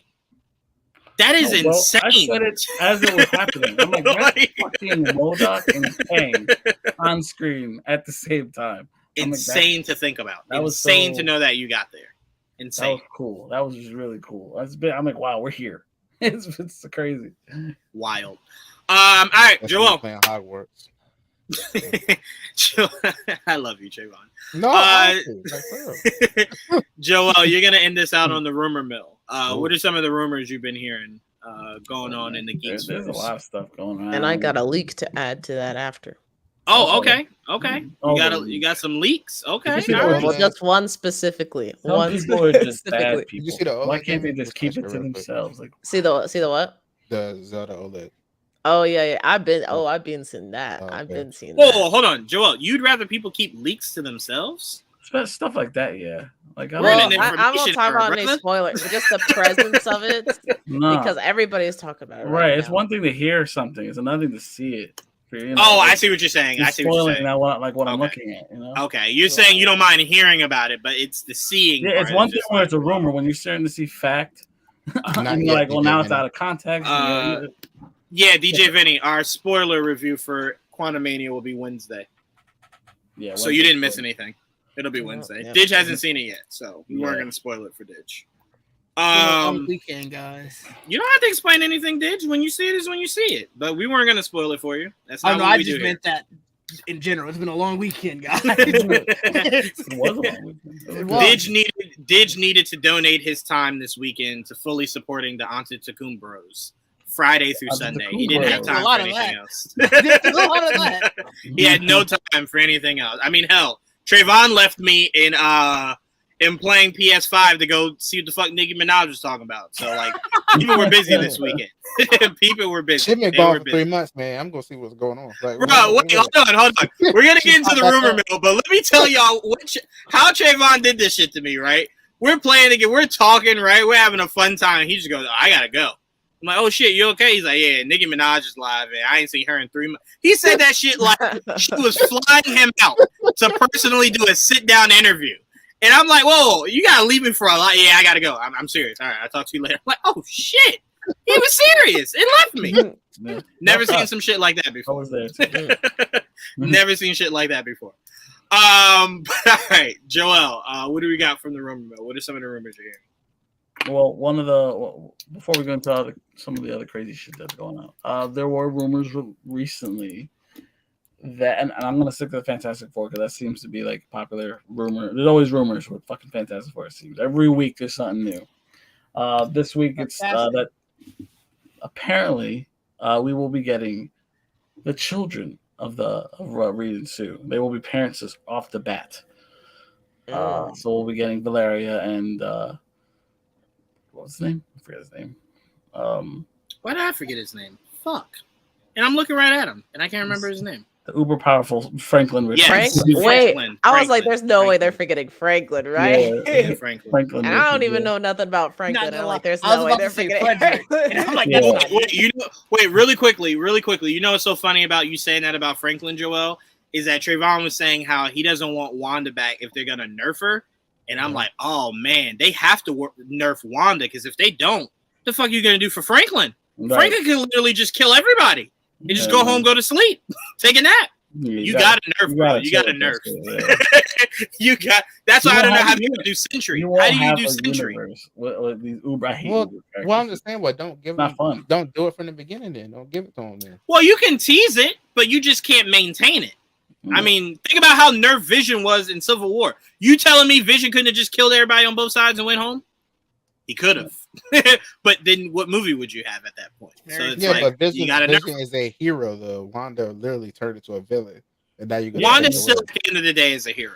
At the end of the day, she still is. She just got her wires Wanda's crossed. a good person over at the end of the day. She just got her wires crossed. That's it. But she's a good They person. did her villain But- arc. Now they can bring her back. Well, that's fine. Let her Right. be good, but still have the ability. So don't try her. No. Yeah, So- you need to nerf them. Be scared. Be scared of me. But here are the children, and I fucking love this design. Children of the kids, Clone. too. I do love it. And it does make sense, Joel, that if they are, Because remember, in Multiverse of Madness, when Reed was talking about his family, he mentioned that they had already had kids. So it seemed like already, yes. right. So it seemed like something maybe the MCU was okay doing if they were going to do it, was Right. to already have the kids established. I mean, it's possible. I mean, I'm open to it if that's the case. I didn't think we'd get to them so quickly. But fuck it, whatever. We love you, Mike. I'm down for that. So it is what it is. Wanda, I mean, would. No. I know he wasn't, but I'm saying he could have, and that's my point. He could have very easily.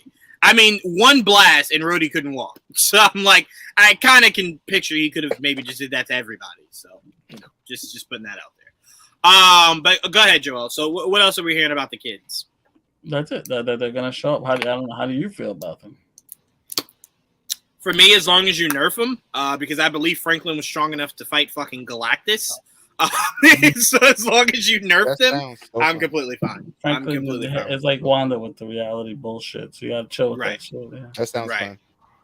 fun. I am completely okay with this. It does let you know that they're going older for the Fantastic Four, which is just good to know. So it's like when I'm wrapping my mind around casting, I'm knowing what age you're looking for. So that just helps me properly place them into the castings. But I am looking forward to seeing Johnny be the fun uncle. So I'm glad that we're starting off with them already having the kids. Rather than us having to wait down the line. Wait, I'm sorry. Go ahead, Jamie. Bring back Chris Evans. Okay, yeah, no. I never had a problem with Zac Efron. I never had a problem with that. There's a lot of people I would have casted Zac Efron for, but the man's got to get one of these roles soon. I mean, he ain't getting younger. I mean, if we're being honest. Let's see. Reed wasted no time. Sue Namor is in this universe. We having kids. He might have said, "I got a Trapper." She been talking to Namor too much. Yeah, I'm just I wouldn't put it past him. You know what I'm saying? I wouldn't put it past him. Fight Galactus. In one comic, Franklin says to me, my Galactus, he made him his bitch. They need to nerf him. Yes. Franklin is stupid OP. Mike said he loves these kiddos, so it's a yes for him. I'm good with it. Did you good with the kids? Yeah, I'm okay with it. I'm interested to see what age then are they casting the parents. Yeah. How old are the kids? To be fair, we're not saying it like because the kids are in it, like they got to be 60. They don't got to be that old. But lets us know that it's not more of an origin. They're well groomed. I don't want them to As also far be as like, the team. they were young parents. Like I don't need a still like a 28. Like Well, yeah, hold on. You don't Not want for this 16 and pregnant with Fantastic Four? No. right. Like I don't want damn. that. Like, The confessionals would be hilarious. But no, it does give us a better idea on it. And I'm fine with it. I'm just trying to figure out how you've been the Fantastic Four and had kids, and we've never heard of you. That's going to be the fun part. Like you've been together. So you had the kids in the negative zone? I don't know. Been there for a long time. I don't know. I'm like, wait a minute, hold on. You had the kids in the negative zone? Maybe they don't know real world because they've been stuck there for so long. Maybe. But now the fact that we get these kids, it does ruin the only reason I thought Agatha had any kind of relevancy in the MCU going forward. She was supposed to be their babysitter, like she was in the comics. But if they're this age, yeah, that's out of the window. So I'd be very curious to see what her role is going forward. Teen Moms of Marvel. I would kind of love that shit. That sounds dope as hell. Teen Moms of Marvel? Yes. Yes. For love in MCU instead of love in hip hop? Yeah. Were they flipping tables and shit? Let's I'd not fuck do with that. that. Let's Yeah, not I'd do fuck that with type that. of genre. No. Let's do that. Let's blend it. Jamie, you okay with the kiddos? Yeah, I kind of have high expectations. Cancel Mike right now. What the hell, Mike? Okay, go ahead, Jamie. I'm sorry. I mean, Daddy Reed, look, I just didn't say it. Oh my gosh. But I kind of have they charted the 60s remember time nonsense is gonna be the explanation. I don't know, But I kind of have high we still don't know yet. expectations for Franklin after hearing like how freaking OP he is. So to then see that like he would be nerfed would be a little bit sad. But I'm sure like he'll get to that point eventually because you know you can't be talking all that junk and then like him like do nothing. Right. So I'm really interested to see that. Yeah, y'all don't even really talk about the sister that much. Like I didn't even really know he had a sister. She's a So baby genius. That's Mhm. what it is. okay, Yeah, she okay, got all the okay. smarts, and he got all like the really cool aspects of their powers plus some. I see. So she's more crunching numbers, and he's more so like I could collapse this galaxy if I wanted to today. Yeah. You know, just So if I like, got so bored. if any of y'all watch Charmed, so he's Wyatt and she's Yes, yes, Okay, yes, okay. yes. Chris, Yep, basically. yep. I don't know how many other people would understand that, Trayvon, but yes, I'm with you. So yeah, I want to know. Marvel's. What is wrong Oh with my you gosh. tonight, bro? Enough. Bro, Y'all are Milk Manor wild is a tonight, bro. sick show. It's That a would sick be show. gross. But it would definitely be some shit Didge was writing for Kevin Feige. It is entertainment, but it's a sick show. Didge would But, be like, hey, I need writer creds on this shit. I got y'all. Don't worry. I Oh wait, Mike. I'm sorry. I had your comment up and took it down. But yeah, boy. you know, looking forward to learning more about the sister, wondering how they're gonna explain, like, you know, the fact that they've all been here so long that now they have kids. Who's gonna be Johnny? That's what I want to know. Yeah. Who's gonna be Johnny? Good question. Yeah. It's gonna be I mean, Ben. for me, that's the most important is Ben and Johnny because we've kind of gotten the concept of what they're looking for Sue and Reed, right? So you kind of have an idea on where they're probably heading for those two. These four here in this picture, to me, are the biggest question marks, right? Because it's like you can't fuck these up. Like you just can't. You cannot fuck these up, especially the bar that Chris Evans set with Human Torch. Yeah. Yeah, can't fuck that up. Cannot fuck that up. Multiverse of Chris Evans. Yeah, no, thank you.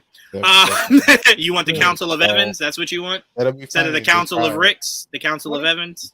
what if all the rumors were like true? What if like Chris Evans did come back? You get John I'd love it. Krasinski, you get all of them, and everybody's just like, wow, people really said it a year ago. Chris I'd Evans cry. as the I'd actual cry. Human Torch. Right. Yeah. No. That'd be funny. Oh, yes. Joe, I think his name is. Yeah, I wouldn't have a problem with that at all. I wouldn't have a problem with that all in the game. Not at all. Oh, wait. The brother? For what Wait, character? like Will's brother? What brother? Billy. Talking about Dick and McGregor, Oh, the Red Ranger? Billy. The Red Yeah. Ranger? Oh, got you. The Yeah, guy that was the yeah. Red Ranger. Decree Yes, Montgomery. bring him in. Decree Yeah. Montgomery. Yeah. That'll be Yeah. interesting. Yeah. Yeah. Sure. Good. Yeah, he'd be good. Yeah. Sure. I don't really have anything against him. I want to see him in a lot more things, but that I would have to see it. And I think that's what would sell me. Like seeing him in the 4 suit and everything, and I think I'd be fine. Oh, I love that. All right, Trayvon, we said your magic words. Well, letters really. O and P. So I know how you feel about one of these two children, but what are your thoughts on us possibly getting the fact that they already have kids? Hold on now. Not too much on his face now. Not too much. Anyway, What? The comment. I the heard comment. that out of context. The comment. Oh, thank God. Okay. I didn't know. Y'all are getting so gross. I didn't know what was being said here. He's got a punchable face, so why not? That is true. Especially from Stranger Things. He did seem douchey. But go ahead, Trayvon. The kids. I don't know anything about these kids except from what you guys have talked about. I didn't have no idea who Franklin was until y'all mentioned him. So it sounds cool. Like I'm trying to imagine the power levels you guys have talked about because I don't see it. Like Wanda was already crazy. This sounds crazier, which I didn't think. You know, when Wanda got her abilities and the things she was doing, I was like, that's ridiculous. So this is even crazier. I can't wait to see it. How they do it or what they do. So yeah, I don't know. It's cool. I mean, that does give us an indication on the parents' age, which I still am so confused on how they're going to do Fantastic Four or X-Men. So I can't wait for the explanation. and I just hope it's a good one. That's all I got. I don't know. I'm gonna be honest with you, Trayvon. I feel like I've been waiting so long. I think at this point I might accept any fucking explanation. I just want them here. To me, once they're here, I don't give a fuck how you got here. You're here. I'll move on. Let's move on. Yeah. You're here now. Like I haven't even heard Feige talk about the X-Men. Like to me, fuck how they get here. We're not gonna want them the here. new X-Men until after Secret Wars. Pretty sure. That's what I'm saying. For me, I just want them here. How they get here, I don't give a far fuck. I away. don't care. Yeah. That's All right, Joel. What else are we hearing? Well, the rumors are out again about the contract for Tom Holland, and like we've heard a while Jamie. back. I'm sorry. I was like, Trayvon- wait, why did I disappear? Trayvon removed it the same time I did, so it disappeared, and I clicked on your name by accident. Oh, Go ahead, Joel. sorry. I'm sorry. No. You're I fine. think this is the second week in a row you've done something like that. It's interesting. It's becoming a habit. Yeah, it happens. Anyway, the rumors are out again about what Tom Holland's contract, and we already heard a while back that he's signed. It's just it's a matter of them telling us that he signed, and it's back out again. Because we're hearing that he might be the lead in Kang Dynasty. That Spider-Man, the character of Spider-Man, will be the lead of Kang Dynasty. I'm like, well, I don't like it. that's weird because it's hard to be the lead when it's an ensemble. It's an ensemble team thing. Will he be one of the leads? Of course. He's one of the biggest characters in Marvel. I don't doubt it at all. And the fact that one of the biggest things that come out of Secret Wars in general is him in that symbiote suit, in the comics at least. I can't imagine that it's not going to be something that comes up at some point. But that's one of the rumors floating around right now, that Spider-Man will be the lead of Kang Dynasty. Well, my massive issue with that is I don't often make things racy. You guys know I'm very much against it because I don't think everything is racy. But if you're telling me that Spider-Man is the I don't leader, like that term because racy means an entirely different thing than the way you're using it here. that is also true. You're right, Did. You're right. I apologize. Making things racial, is that better? That is a lot better. Making things racial. I will have a massive problem if you're telling me that the man named Captain America is not your fucking leader heading into an Avengers movie. I'm sorry. I just will have an issue with that. I will. But Tom Holland being back, it's great. On the poster. Which sounds like a cop-out, right? Sounds like it's a great way to put Captain America on the side behind Spider-Man and shit. For me, it should be Sam. And you guys know how I feel about the person that portrays Sam. So if I'm saying that, it lets you know how strongly I feel about this situation. I mean, but people usually advocate for their favorite actors. That's true. I'm sorry. When did I miss either Robert De Niro or Al Pacino being casted in a Marvel movie? When did that happen? Because those are my favorite actors. Who's your favorite actor? Due time, yeah, no, that's okay. Yeah. I am actually petitioning for a recast before Captain America 4 even starts filming. Good luck. But anyway, it's worth a shot. I'll try. But no, for me, that's who should be the lead. Especially because you're kind of trying to build up to him taking that leadership role. So to me, that just doesn't make any sense. But what doesn't make sense is having just one lead. Makes no sense, and an ensemble. Oh, right. But I'm saying a leader of that movie should be Captain America. Right. Well, that's the thing. It didn't But say it he was could the be leader of co-leads. anything. They just said he was the lead of the movie, which means he'll be the face of the movie. But like Kang's the face because he's the. It's called Kang Dynasty. Well, right. But if you're saying the face of the Avengers, it should be the leader. But they I didn't think say we that. all believe it's I'm Captain just America. saying there's probably gonna be multiple teams too. So like we don't know. Oh, for sure. Yeah. So if he's leading one faction of a team, no problem. But for me, I do believe that the face of the hero should be the leader, and that should be Sam. But I am happy that Tom's back. I don't think there was ever any doubt that Tom wouldn't be back. But with Sony, you never know. You never know how Sony sent back rubbing their hands like, yeah, he'll lead the film. Good. Yeah, that's probably where this rumor's coming from. You know how Amy get when she gets some liquor in her. You know, she just be saying anything and shit. Jesus. Amy might have been like, "Yeah, it's What's going on with the leader." He's the lead of the new Avengers movie. Right. Duh. Right. Like, So we know how she do. So, all we got to do is somebody will ask Kevin the next time Kevin's out and about, and Kevin will straight up tell us. I don't know where you guys got that from. So, no. Did I tell y'all that? Then no. No. Where the fuck you got it from? Didge, your thoughts?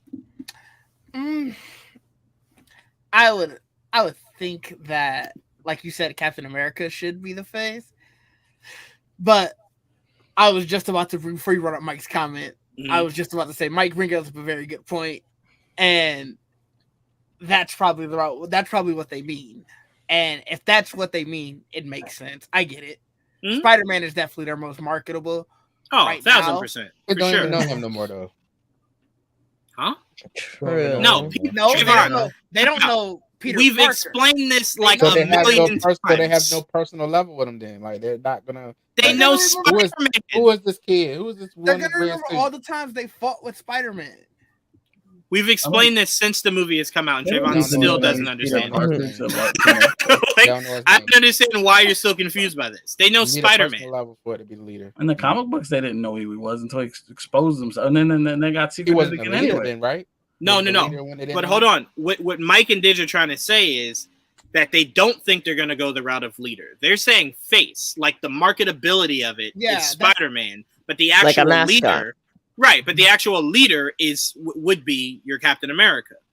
So that's what they're trying to say. That's what they're trying to say. Because like you can't. There's no way you can disregard and say that Iron Man wasn't the face of the first 10 years of the MCU. Well, yeah. Also, all in the game, because I see a lot of people doing that. You guys got to stop putting Doctor Strange in conversations like that. That will never be a conversation that you should have Doctor Strange in. Doctor Strange doesn't even consider himself an Avenger, and you guys keep trying to put him as like a leader of the Avengers. He doesn't even consider himself an Avenger. That's never going to happen. Where he's a leader of the, it's never going to happen ever.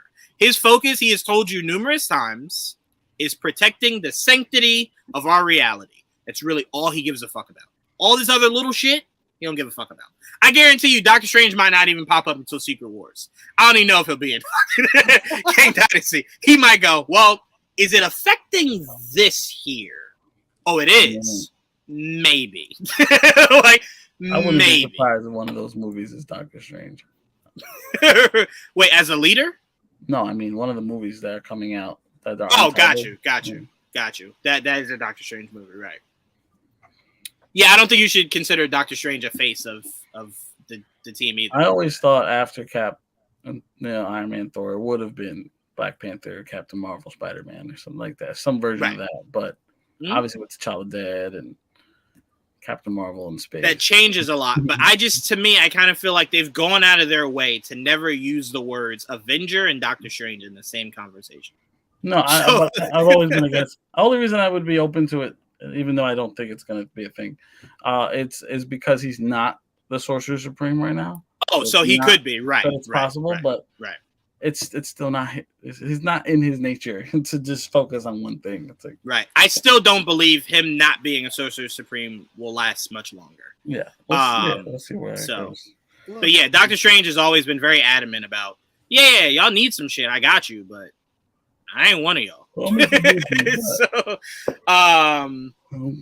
literally put Spidey before Strange as the face. Yeah, I would put Spider-Man. He's been the face of Marvel since forever. I was about to say, almost since he became a character. It feels like, right? Yeah, it's just that, they've had to market without him because for the longest time they didn't have his movie rights, so you can't live. You couldn't go off his back like they. And now with the deal, they could do that, but before they couldn't. So that's they had to make Cap and Iron Man and Thor popular. I mean, the MCU has made Spider-Man such a face of their brand. Sony said, well, fuck it. We'll just do villains. Like, fuck it. You got Spider-Man. That's your thing. We'll just do villains over here. Sony, Spider-Man. They're like, we'll just do other shit over here. But I'm glad, like I said, I'm glad that he's back. I really hope that they do the whole symbiote thing heading into Secret Wars. Yeah, me too. That would just be like icing on the cake. I hope he has it before he goes up to space. That leads us to our next rumor, even though it's not really a rumor. It is a rumor because it's not official. But talking to Ian McClellan recently, he teased that there might be more of him in the future. and he also mentioned Patrick Stewart and how you'll be seeing them again, which probably means they have a role in Deadpool 3 Right. and probably even Secret Wars. So we'll probably see them both again in the future. So how do you feel about Xavier, Professor X, and Magneto? They have to be in Deadpool 3. I have to imagine a lot of people are. Mainly because the whole joke, the entirety of Deadpool 1 and 2, was the idea that you guys can't afford any other mutants, right? But now that everything is under one umbrella, just go all out. Go all out. Bring in all the old faces from Fox back in the day and just have fun with it. As far as Secret Wars, if we're not getting X-Men before Secret Wars, then yeah, ride it on out, right? Have fun. Bring all the craziest shit you can. Then make it very clear that it's done. Yeah. It is done. That's always been my question. even leaving Ant-Man in the Wasp this weekend, I was like, what happens to the timeline, man? Like, well, once it's all said and done, does it go back to the sacred timeline, or did it leave it a multiverse? Right. You know, I mean, that's what's going to be very interesting to see is how they put these pieces back together. But for me, I just want, because Ryan Reynolds has always wanted to do this project, it seems, right? Where he could have fun with all the X-Men characters and really kind of just make it his own. Right. So just allow him to have all the fun he wants with these characters. But you just have to make it very clear to the audience, because I feel like, Joel, we had to explain to somebody recently, it might have been someone in GVN, that like Tom Hardy will not be Venom in the MCU. Like that's just never going to happen. But the question was, but didn't he leave some of him in the MCU? And it's like, no. He didn't leave some of him. Oh, no, right. He left some symbiote. Like, there's no Eddie Brock hanging around in the MCU. If there is, nope. It's probably not Tom Hardy. Right. So I'm like, I just feel like the problem the MCU constantly puts itself in. That meant that's Tom Hardy. Didn't you know that? Right. That was Tom Hardy, not Venom. I think the problem with the MCU is that now that the multiverse exists, you kind of leave things too open-ended that people start to fill in their own blanks. So if the X-Men don't come out before Secret Wars and we see some of these Fox characters in Secret Wars, you have a lot of people going, well, I mean, if Hugh Jackman wants to come back, right? No. This was it. This was it. So that's going to be a fun conversation. DJ Betty said, tell Amy that. I'm like, I think Kevin did tell him that at the end of No Way Home. I think that was the nicest way he could have told Amy that. Yeah, like, hey, keep your shit out of my shit, okay? Keep your peanut butter out of my jelly, all right? Let's make that very fucking clear. But Didge, I'll go to you. Us seeing Magneto, the OG Magneto and Xavier coming back for Deadpool 3 at least. Your thoughts? Crazy. I mean, it'll be a good swan song. You know, you got to send them out with a bang. I felt like we did, though. I felt like every time we talk about these guys, it's like, Xavier, you couldn't have had a better swan song than Logan. Magneto, yours could have been better. So I understand that. I at least get that. Yeah, you didn't go out properly. I thought, I guess that would have technically been. No, was Logan technically Xavier's swan song? Well, no, not in terms of what this movie takes place in, but I'm saying, like, we had our goodbye before we knew Deadpool 3, what it was going to be about. Yeah. We had our goodbye to Xavier, right? Yeah. So it's like, and you're right, technically we had our goodbye with Wolverine too. The only difference is that we've been waiting forever to have Wolverine and Deadpool connect properly. Fair. Right? So it's like, I could at least ignore it for that. But everybody else, it's like, all right. Deadpool 3 is your last chance to get everything the last hurrah, basically, and then of everything Fox should have done. Secret Wars will be the cherry on top. I would say I'm definitely more surprised for Magneto than Xavier, just because Marvel's like, look, all right, that's wait, because Patrick Stewart might be the closest thing to Tom Brady we've ever had. Like every time we're like, oh man, goodbye, man, this was great, and he's just like, I'll be back. I've been told to stand by. You have? I'm back. Look, anytime they want him for a cameo, he's probably like, I'm down. Oh, 100%. And, I mean, think about it. Like I said, we had him in Multiverse of Madness, obviously. Yep. Alternate. So it's like, I was less surprised to hear about him, but Magneto one, I was like, oh, what a treat. He gets his swan song. Right. Yeah, it is cool. I mean, there's another rumor that I saw recently that Liev Schreiber is coming back as Sabretooth. Oh, what even more of a treat. Oh, yeah. The only reason why I desperately want that more so than Magneto and Xavier is because he should have been the villain in Logan. He should have been. And the fact that we didn't get that, this is a reprieve. That was my only issue with Logan. I'm like, I'd rather have had Liev. Yeah, I'm like a double Wolverine. I'm like, I guess so, and it worked, but I prefer. I didn't like it. Like, I was not a fan of that. I'm like, definitely, if you could fix it, give me Sabretooth, please. So, Didge, talk about the Sabretooth thing before I pass it to Trayvon. That's even more of a treat. I really like his Sabretooth performance. 100%. I had the toy back in the day and everything. I actually really like that performance. So it would be nice to see you one more time. Yeah, and I don't even think it's a conversation about the best Sabretooth we've ever had. I don't even remember the first one. Was there another one? Yeah, for X-Men. I will say, though, for a movie that wanted to ignore comic accuracy, that was the look of Sabretooth. Like, that was Sabretooth. So I got to give him credit for that. He looked just like Sabretooth. He looked more like Sabretooth. It was Tyler Mane. Sure. Right. He looked way more like Sabretooth than Liev Schreiber. But, I mean, again, Liev Schreiber was asked to carry more of a movie than that guy Sabretooth was. So, 100%. That's where you got the difference. He had like one line in that movie. It felt like he didn't have that shit.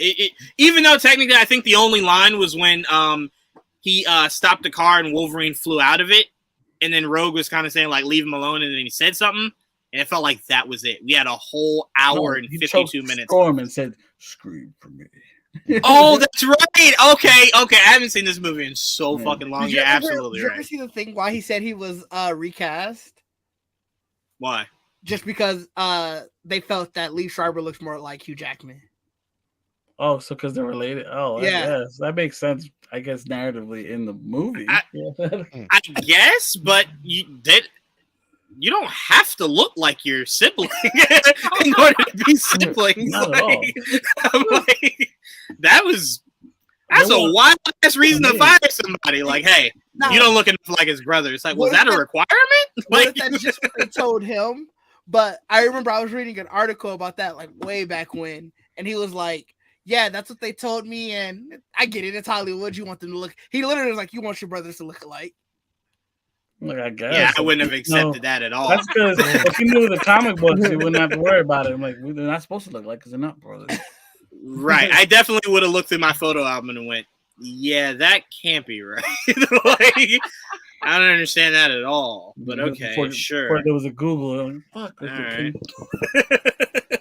But Trayvon, what are your thoughts on some of these returns from the old Fox universe? It's expected. I feel like for this movie anyway. Mm-hmm. I'm excited to see what they do with this because finally getting Deadpool in the MCU sounds really cool to me. I just want to see how they pull it off, and I'm excited for the references. I'm excited for the marketing. Honestly, for this, I'm just excited because Ryan does it, man. I'm excited to see what he does with this. I can't wait for it to really get started. So, I'm gonna be honest with you. I'm more excited for Ryan to tell us all the things Kevin Feige wouldn't let him put in the movie. That's what I can't wait for. Like, once we see the movie and it's like, okay, this movie was great. We all knew it would be, right? What didn't he let you put in this shit? Because we remember when they did the Deadpool animated series, they were saying, like, you couldn't make the Taylor Swift jokes. Like, there was, like, some shit, like, they just wouldn't let you put in it, right? And it's like, well, okay, where's Kevin's line? Like, where does Kevin go?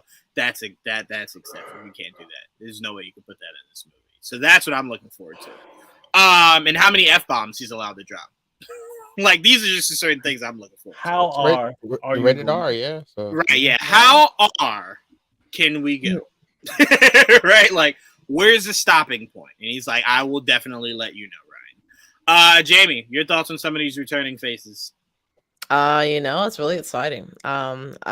As far as I knew, up until meeting with you guys tonight, Hugh Jackman was the only one that was coming back. So now I'm like, damn, it's a freaking reunion in this movie. So I'm excited to see everybody interact again. It kind of makes me curious as to like what this movie is. Time travel. Like I don't know, time travel. I mean, they said there were rumors of possibly Mobius being in it. So I'm like, if Mobius is in it, then it has to be time travel. You know, and it seems like maybe they're doing Deadpool kills the Fox universe, and it ends with him ending back up in his right timeline, which is the MCU.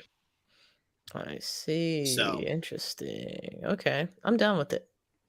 Jamie's like, I'm sold. Nice. That's really all I needed. Yeah, I'm in. Let's do it. And Joel, you were excited about it, right?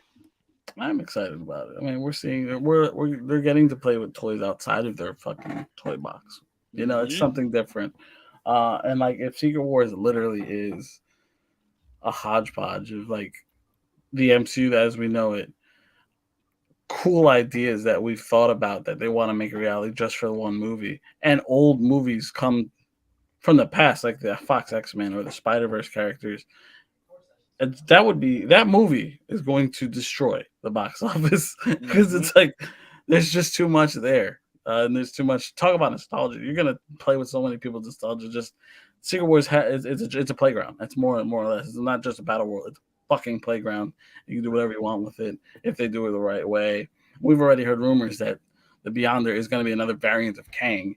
So you're like, what the fuck? This is going to be insane. So like, let's go. Absolutely. What else are we hearing out there, Joel? I think that was it. Nothing major. I mean, there's other little things, but those are the biggest things that I noticed, at least. Well, one that I did hear that somebody I find very disgusting apparently dropped about the sequel to the Batman. Oh yeah, they're filming soon or whatever. Yeah, so we'll have casting announcements relatively soon. Ooh, I think November. Thought that was worth mentioning. Yeah, November. So I'm like, okay, I like it. And we also did hear the rumor from Jeff Schneider, who I adore. Love you, Jeff. Apparently, Batman is in the Penguin. Yeah, that's true. Okay. I mean, I'm glad that Jeff kind of said that because it's supposed to start filming before the end of this month, and Batman's kind of really hard to hide. So I'm like, well, the cat would have been out of the bag sooner rather than later, because that definitely wouldn't have been like out of the cave. There you go. I like where you're at, Jamie. That wouldn't have been something you could just surprise us with, like, bitch, I saw Batman. Like, I saw him. He was on. Right. I saw him.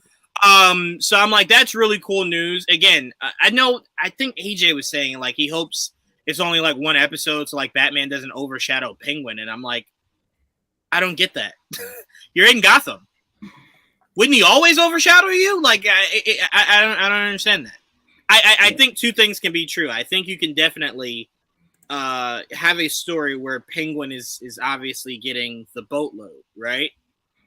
But I don't think anybody would have been okay if this series did not have Batman at all, right? It wouldn't have made any sense, especially with you saying it's not long after the end of the movie. And the end of the movie was Batman going, I got to clean up Gotham. So he would just turn a whole blind eye to all the crime Penguin's doing? I would like it if there was because it's a Penguin show, it's from the perspective of Penguin, and Batman literally is just a supporting character, and you only 100%. See him never from Batman's point of view. It's always only from the Penguin's point of view, right? 100%. Now, again, I don't need him to be as featured in the show as Penguin was featured in the movie, obviously. But weird. It would be extremely weird. But we're not about to sit here and ignore the fact that it takes place in Gotham. Like, bitch, Batman is in Gotham. So what else did you think was the possibility of this? Didge, what are your thoughts on the possibility that we could be getting casting news for the sequel and filming might start the end of this year? In the Snyder report that Batman will be in the Penguin series. I mean, it makes sense that, like you were saying, that Batman would at least show up. It would be really weird for him not to show up, but it'd also be really weird if he was like in every episode. Oh, very, very fair. Yeah, there's a balance to be had for sure. Like, I don't know how many episodes there are going to be for the first season, but let's say there's 10. I could understand if he shows up in like 3, maybe 4. Can I be honest? I'm okay with 2. I am okay with 2. I'm fully okay with just 2. But at the same time, like I said, if they were just like, oh yeah, he only shows up in like the last episode, I'm like, well, that's kind of weird. That's very weird. That means Batman has. That means the whole point of that movie being him becoming a great detective, we just throw right out of the window. Like, Like Batman's just like, wait, crime was happening? right? When? Like Penguin When? gets 9 weeks of just doing whatever he's doing. Right. And then the 10th week in Batman showed like, hey, I didn't like that. Like, that's Hey. really weird. That would be very, very, very strange. I'm with you on that. In terms of casting, the movie comes out 2025, right? Mm-hmm. I don't necessarily care that much about casting then yet. Just because things can change. Mm-hmm. People can Like say the yes release today. That's true. That too. The release date can change. People could say yes today, and then later on this year they get that role that they are like, oh, actually, or even just other life things happen, and they're like, oh, actually, I won't be in it. Right. So, with it being still so far, like, if we were end of this year, and you're like, oh yeah, casting's gonna be coming out, in a couple months, they're like, okay, that makes a little bit more sense. But we are fully in the beginning of 2023, and that's coming out middle of 2025. Right. I'm okay with. I don't really care at this moment. Yeah. I mean, I don't necessarily disagree. To me, I just want a concept of what your sequel is going to be. So the castings allude to that heavily. Fair. Right? Like when you start hearing like, oh, this person's playing this character, you can start piecing the puzzle together. Yeah. So for me, that's where the importance comes from, is that we won't get a synopsis this year. But if you start casting this year, I get a better idea. Juwan frozen except me? Oh. Is it? Oh yeah, you are frozen. Yeah. I see it. Yeah, I'm seeing it. I don't know why, like, but I'm seeing it. Because I was like, either you're sitting so still, and then he started talking, and I'm like, yo, something's going crazy. That's what he looks like at the movies, to be fair. Oh man, he's gone. I just thought about that. We are in charge now. Trayvon, what you got to say? To be honest, I don't remember what we're talking about. But yeah, so I'm we still talking about Dipple? No, we're talking about the Batman now. Okay. And the Penguin. And the Penguin. That's why I tuned out. But yeah, so I'm just playing. But that might be why I tuned out. But anyway, I mean, of course he'll show up in it. I mean, he should, but I wouldn't put it past him for him not to show up. Like, just ignore it. He wasn't there, but that's good that he's gonna show up like he should. So cool. Oh, thank you guys. When did you guys stop hearing me? Because I felt like I was we never talking. could not hear you. It was just your video was just stuck like you looking at. I don't know what you were looking at. Got you. All right, really quickly, because Mike makes a really good point. Lies. There were there were rumors that within the next 6 months, James Gunn could start giving out casting announcements for some of these projects. Always looking forward to it. We do know, Joel, you highlighted Frank Grillo was alluding to him working with DC. He did. You got the rumor was having that it would be of, what was that project you and Tristan made the video about? The Authority. The Authority, yes. That was some people's rumors. A lot of people were throwing a lot of different shit out there. But the one that I saw someone throw out there that made sense was like, I could see him being like Rick Flag Sr. in Creature Commandos. Okay. Because they do the voice and then play the character. Right. If need be in live action. I'm like, that's interesting. I could see that. I'm not saying that's who it is, but he's the right age. He could definitely play an older Rick Flag or, Rick Flag's father. I could see that. I would have no issues with that.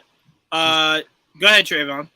I was saying, saw that, in James Gunn's replies, where we all found all that information, he was saying that he's been working on Superman Legacy for 6 months. 6 months prior to getting the job, yes. Yeah, so interesting. So that's funny craziness that was going on.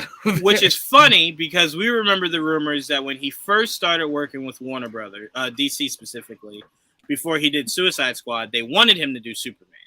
And he was like, yeah, fuck all that. Like, I'll just do Suicide Squad and be happy over here.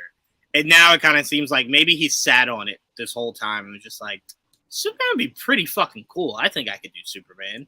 So that's why I'm saying, Trayvon. I think in his mind, he's always had what he's wanted Superman to be. No, I look. So by the time he got his actual hands on it, it was just like, well, I've been planning this for fucking forever now. So yeah, I mean, like, what I thought who was I wanted it to be. Offered that to him, he was like, "Is it Cavill? It is. Nah, I'm not doing it." Now he's like, "I can throw Cavill out. Yeah, I'm doing it. All right, cool. Now I'll do it." You got to stop trying to connect. Throw him out. It's like I don't have to bring him in. That's I don't know. I feel like that's what it is. It's he didn't throw him out. He didn't bring him in. It's different. He's like, I didn't cast him. Yeah, to say remember he never got the job back. Right. You can't lose a job you didn't have. You know, favor. That's on y'all believe that? I believe what I believe. You do, but I just want you to stop trying to paint him as if he's like a bad person. Even if he did, I don't think he would have a reason. You don't like. Just say that though. Like, don't like. Sure, why would you can't do that? Why? No one's. You never know. You might have to work one day. The only time, and actually, this hasn't even been said. You don't do that. It's never been done, bro. Do you know Vin Diesel's never come out and said that he doesn't fuck with The Rock? For real, you know who doesn't like, and you know alluded to the fact that they don't fuck with each other, but he's never just come out and said he'll never be in my movies. If he really doesn't like you, has come out and said he doesn't like Jared Leto.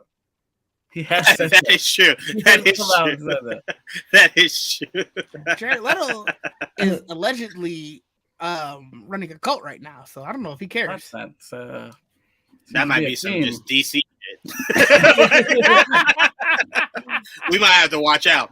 But I'm just saying, to me, I don't think if a person is under contract, I don't think I've ever seen someone come in and just go, yeah, I don't fuck with him, so he can't stay. So he's out. I don't think I've ever seen. That's the thing. He's not the only one that's going to be out, so you don't have to feel that bad. Right, yeah. A lot of that's what I'm saying. Like I said, you've just taken it extremely personal. Like you and Cavill is cool. Just stop taking it so personal. I got a Cavill rumor, though. To me, except for him. I got a Cavill rumor. I forgot about that rumor. What? It's Cavill. Ready? Yeah. So apparently Henry Cavill was at least is being looked at for a role in the Sony universe as Spider-Man UK. Oh, interesting. I know. Trust me. It's what? But yeah. That's a massively buff fucking Spider-Man. Yeah. I mean, at any point, do you need webs? Just square it with a motherfucker. Spider-Man already says he has to hold back all the time. Right. Yeah. Do you really want that type of... Yo. But the only reason I'm open to it. Go ahead. I'm sorry. Go ahead, Joel. The only reason I'm open to it is that like you don't want them all to look the same. You want a different. He has to stand out. You know what I mean? So I'm open to it. But again, I don't have any problem with that. I'm just saying that Spider-Man UK is pretty buff. I mean, I bet not see him webbing motherfuckers. Square up. Bro, the web is gonna like punches. He's gonna shoot a web at somebody. I mean, how's that is gonna hurt. How is that different than Venom, who's fucking massive and also uses webs? Sure. Because Tom Hardy is not as big. He's gonna be massively smaller than Venom. Tom Hardy is not as big as we know Eddie Brock to be. I'm saying Venom is a for sure, monster. But they didn't really live up to that in the actual movies. So you don't really get the muscular Venom using webs though. I mean, it's not webs. No. I get you. I'm not saying to swing around. You got to swing around. I'm saying to like when he thwips people and shit like that. Ah, bitch, fight close up. You big as shit. The fuck you fight long distance for? Spider-Man can fight close up. He's super. 100%. To me, you might not even need that super strength. Like Henry Cavill, big as shit. I just exercise. That's why I'm this strong. That's it. That's all I'm saying. I don't have a problem with it. Look, if that's how we get a Spider-Man in this universe, fuck it. I'll take it. I don't give a fuck. To me, it would be the same universe. Oh no! Please just make the villain universe make more sense. Give me Spider-Man UK. I don't give a fuck. I'll take it in the villain universe. That's what I'm trying to say. No. Yeah, fuck it. I'll take it. I need a Spider-Man in that universe, Joel. I don't give a fuck who it is. But why that random ass Spider-Man UK? Is that more random than a whole universe of villains? Yeah. That'd be the most random thing? Yeah, kind of. Oh, yeah, no. Again, as I said, as I was telling you before this weekend, do you mean you're not excited for Kraven the Conservationalist? And what was my response? I'm What did actually very excited. what did I call Craven? Vegetarian. I'm very much looking forward to seeing what he looks like at least. Yeah, the more you talk, Joel, the more that fucking Madam Web movie might become my most anticipated.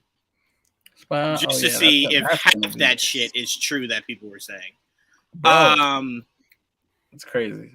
Cavill was staying in shape for Superman. He might get leaner for these other roles going forward. And yeah, he's not Geralt either anymore, so I mean, he might not have to be so massive anymore. No, man, that he has to do motherfucker was Enola Holmes massive 3. for. He was what Yeah. Flight in what movie was that? He Before has to do Enola Holmes 3. He's gonna be massive for it. He was big in that. Honestly. Right? Yeah, he was big as shit from Mission Impossible. Hell yeah! Reloading his arms. I mean, Hell yeah! I think He's big in everything now. I think he just likes being that way.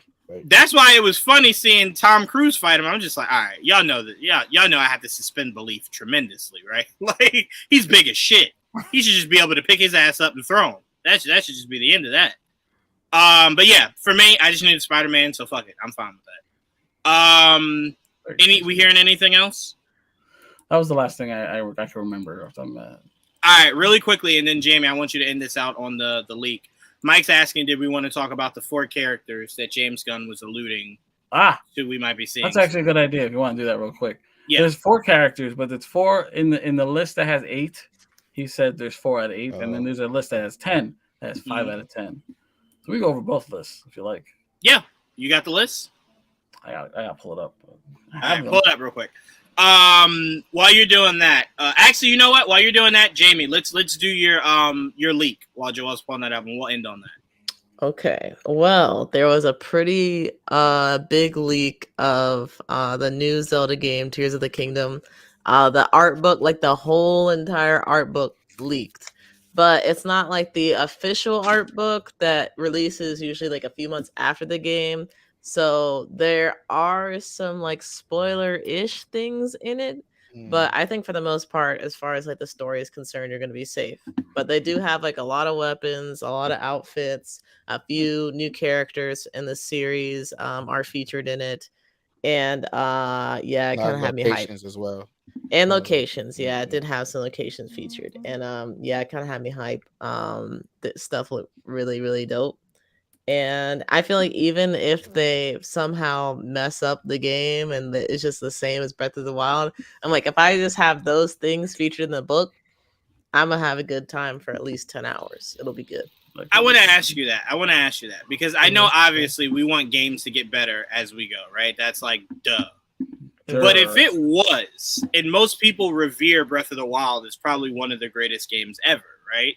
Would it be so bad? Like for me personally, Jamie, if this new Cal Kestis game is anything like the first one, I personally wouldn't have any issues because I just love the first one so much, right? Now, clearly, we want you to be different and not a carbon copy. But if it feels the same, would that truly be an issue because the first one was so great? I don't think the issue would be the feel should definitely be the same. It's like what are they adding that's supposed to entice me to want to pick this up rather than just play Breath of the Wild again? Especially since I think the sale just ended for Breath of the Wild, so it was on a discount for a little bit, which is pretty unheard of as far as Nintendo. Hold on, time out. No. We got to explore that for a second because Let's Go Pikachu has been $60 for the last 15 years. So when did they do a sale for a Nintendo game? How did I miss that? Well, I think they did a sale for Breath of the Wild because they did like the Nintendo Direct and they showed a little bit more. And so they're like, okay, like, in case you have never played Breath of the Wild before, or you want to like explore the adventure again so you can be ready for the next game, you can buy it now on a discount. So that's maybe bullshit. If there's another Detective Pikachu game that comes out, or sorry, Let's Go Pikachu game that comes out, it will go on sale. The fact that you keep releasing a Pokemon game 4 times in a year, does that not warrant me getting a discount? I don't understand. Hey, it's on sale right now. Thing too, though. What? Let's Go Pikachu? Yes. Oh, okay. You gotta say less. Say less. You wanna know what that means for sale? Say less. Guess how much the sale price is? They're still doing the shoe for 99. What is it? $49.99. Oh, that ain't no goddamn sale. I mean, What are you saying, Trayvon? it is a sale. I said That ain't no the 2 games for $99 thing they're doing. So technically, a lot of games are encompassed in that. So that's I get technically you. a sale for I a get lot you. of the big But- games. So Yeah, Mike brings up a very good point. And it's if the game felt True. exactly the same as the last one, what did you spend those years developing? Hmm. Yeah. Exactly. oh, that's how I Like, felt about God of War money, Ragnarok at revenue. first, actually. Until Yeah, they I made that know twist. there were some people in my Twitch chat that while I was playing Ragnarok, they brought up some like pretty solid critiques. The animation thing, I'm like, shut up. People use reuse animation all the time. Okay, Yeah. nobody's gonna want to redo that stuff. But like we had a lot of the same outfits and stuff that were reused from like God of War 2018 and Ragnarok, which I didn't really care about so much because I don't really be looking at Kratos that's like no. that. But I do, it's but- still like, yeah, I guess like having the different armor sets would have been cool. That's what people And complain also some people, Yeah. well, it's some people, and I then thought some about people. the gameplay. The gameplay was the same at the beginning, and then I was like, "What is the Oh, new concept?" The What's gonna basic happen? yeah, mechanics. yeah, are yeah. different. Then they changed that. I was like, oh, okay, now See, this works. my thing about the gameplay that I Yeah. didn't like was, well, one thing that I feel like is kind of universal across sequels is just the fact that like, why did I just forget all the skills that I learned Yeah, I like hate that. 2 seconds ago? I don't get that. But it's like, that's a sequel thing for a lot of games, so you just have to For get over sure. that. But also, they were like really stingy with the special skills and stuff early on in the game. Like, I was like Mhm. halfway through the game, and I only had like one light runic attack for like each weapon, which Mhm. I didn't like so much. I Yeah, did like doing a lot that of they grinding. folded some of those like skills into the actual skill tree, but they just weren't as strong in my opinion. Yeah, you're right. God of War Ragnarok definitely felt more of like an extension to me than a sequel, just because like Yeah. I don't know if it was necessarily they added so much content where I was like, oh yeah, this is definitively a sequel, like completely new thing. Because it was a continuation of a story. And I don't say that was like a diss, but they're definitely it was building off of the first game without necessarily being a whole new entity, which I think is what they're going for with Breath of the Wild. Like, a lot of the map is going to be the same Hyrule that we've seen before. There are going to be some changes because we have like the underground sections and like the sky islands and stuff, and what's like going to be up there. So it's to be determined whether or not this is like the directors and like creative team behind Breath of the Wild pretty much said like we had so many DLC ideas that we just like decided to create another game because we just had so many ideas. So I'm hoping that like I don't think it would be bad for it to be an extension of Breath of the Wild, but I'm hoping especially since it took so much time and they delayed it so many times, that it is worthy of the title of being a sequel. But yeah, no, these leaks went crazy though. These weeks they were good. I feel like you should expect that though for these sequels, like God of War Ragnarok, Tears of the Kingdom, Spider-Man, and what's the other one? And Jedi Survivor. I feel like you kind of expect them to be the same world, the same thing. Like I don't expect them to change Similar that but much. different. Yeah, like Yeah, Miles yeah. are a little bit more upgraded, like with like so but it still was the same. But it was Right. just Same a little idea. more. New You know, mechanic. yeah. And it's tough because it's like for these kind of like Star Wars, I kind of expect a little bit more from them just because there are so many like worlds and galaxies that they could go to that they could make a completely different experience if they wanted to. And like it would be nice to revisit some of the planets and stuff that we had seen before, but definitely seeing like more of the galaxy, interacting with more characters. That's something that I'm looking forward to seeing. But for like stories like God of War Ragnarok, like where we're continuing where we're continuing from like 2018, it does make a lot of sense for it to be like really connected or really heavily connected to its the previous game. And I think the same thing kind of for Breath of the Wild. I think what I'm more so looking forward to instead of like the kind of experience of like exploring and stuff, even though they have made some changes there with like the different elevations, is how they're going to change the gameplay, because there were quite a few critiques on like the gameplay and the puzzles in Breath of the Wild. And I think that's something that they've at least tried to listen to the fans about that. And we've seen some like features of different puzzles and stuff. And the very, very, very, very, very short, brief moments of gameplay that we've seen so far. So, yeah, I don't know. I feel like I'm gonna be heartbroken if this game is bad. I don't think it will be bad, but like if Why go I in don't with that know. worry? It looks so good. Like Yeah. It does look see, but I've been tricked before and it hurts. And so I don't want that to happen. But I don't think it will. So Yo, Jawan, I googled why does Nintendo never have sales after you had said that. Someone said this is the most egregious example. Mario and Sonic at the Olympic Games Tokyo 2020 came out November of 2019. If you wanted to buy it at Target today, guess how much it cost? $60. $60. Yeah. wow, Like, don't really give fucking sales. worse. they really Ditch. don't. Ditch. They Hey, don't look, do it on their I'm like. gonna be main- honest. I'm gonna be honest. I'm only making such a big deal about it because remember, I told you guys, I wasn't playing Xbox. I was only playing my Switch.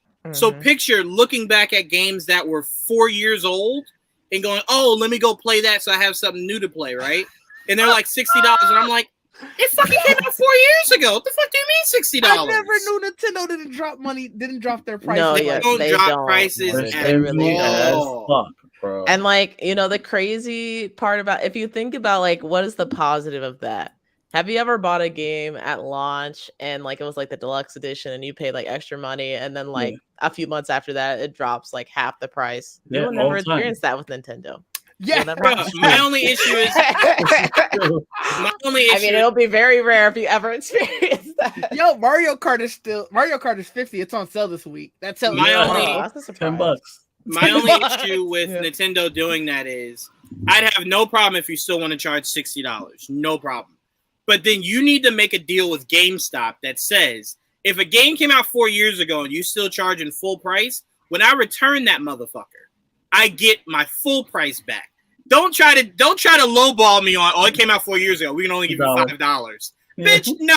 I paid $60 for that old ass game. I want my $60 back. Don't lowball me for $10. That's the best we could do. No. GameStop sorry, lowballs everything that you return, so you Yeah, weren't gonna win with It's GameStop. also very true. That is also Yeah. very true. It's like I school never book forget. I doors. saw somebody traded a PlayStation 5. Well, he was about to, and they told him they could give him $250. No. Yeah, nah. I was like, See? yo. See, and this is what I don't like because this is when corporations get shocked, when places get robbed and threatened and shit. It's like, well, look what you're doing, dog. You're robbing us. You are robbing us blind. Horizon Forbidden West is free if you have PlayStation Plus, Mike. Hey, whoa, hold on, Ditch, hold on. PlayStation Plus ain't paying us. Don't give them no plugs like that. They ain't paying us. Nah. You should stay in the fact. I'm helping out fellow gamers. No. Don't pay You help him off air. It's I got $30. It's $30. Mine came with the system. No, Yeah. it's I got Horizon $30. Okay, till PlayStation pays us, it is $30. I'm helping out my fellow gamers. Nah. So they pay us no We love. should know better. All right. That's also But true. Nintendo, if you still want to send us a code, though, we would have greatly appreciated it. It's definitely worth the $70 that you're charging, 100%. That's fucking nuts, sorry. too. Yeah, Trevor sorry. said he'd Switch pay game $75. costs We're trying to get Hey, codes, Jimmy. Joanne. It's worth it. Nah, Say it's worth it. nah. We just need one If clip, they all pay right? One us- sound if bite. they pay One us, sound bite. then Listen, that's think worth it. about think about this. Nah, The greater hell good. nah. The greater good is getting paid. Jamie Pay was me, changing the Nintendo. game. Jamie was Pay changing the me. game. All right, Joel, end this out. What was this list? Well, this is the first list. Oh, I lost it. Very good. Bobber, or is it over here? Nope, I lost it. Well, it just reset it on me. I had it open and everything. Son of a bitch. Yo, you ever walk like I don't know, maybe it's just me when I go through my like scrolling and shit. Oh, And then yeah. you just, like it scrolls fucking right. I'm like, bro, I'm yeah. going up and down. How the fuck did you go left and right? Or just refreshes in general and lose your shit. I you're hate looking at. that. So I'm telling you, much. Joel. I told you why it's doing that to you. You've been talking a lot of shit to Alexa or whatever That's you why- got. It's That's why I one thing. DM stuff to Don't myself. talk Star Wars. If I you def- I if just you bookmark think stuff. if you think your machines don't keep in communication with each other, you got your machines fucked up, Joel. I I'm told just you. saying, this fucker's sensitive. All right. So Go ahead. there's 8 here. Well, for this is Bleeding Cool's list. It's top 8, right? The 8 DC heroes we hope to see in live action films. Now James Gunn responded and said, "How about 4 of the 8?" So basically, what I think he's trying to say is like, if of those 4, that you might get 4 of those sooner rather than later, just like the other top 10 list. Right. He didn't say which 4, but Mhm. that means one of these 4 of this 8 we'll probably see sooner rather than later. Starting with Nightwing Dick Grayson, Tara Markov, Superman John Kent, Arsenal Roy Harper, Green Lantern Kyle Rayner, Vixen Mari McCabe, Batgirl Cassandra Cain, Static Virgil Hawkins. There you go. That's the 8. So he said 4 of that 8 you'll probably see sooner rather than later. Okay, let me say how wild this is. Mike gave me this list Saturday, right? And he said it 4 times, and I never heard 8. You just said it, and I still didn't hear 8.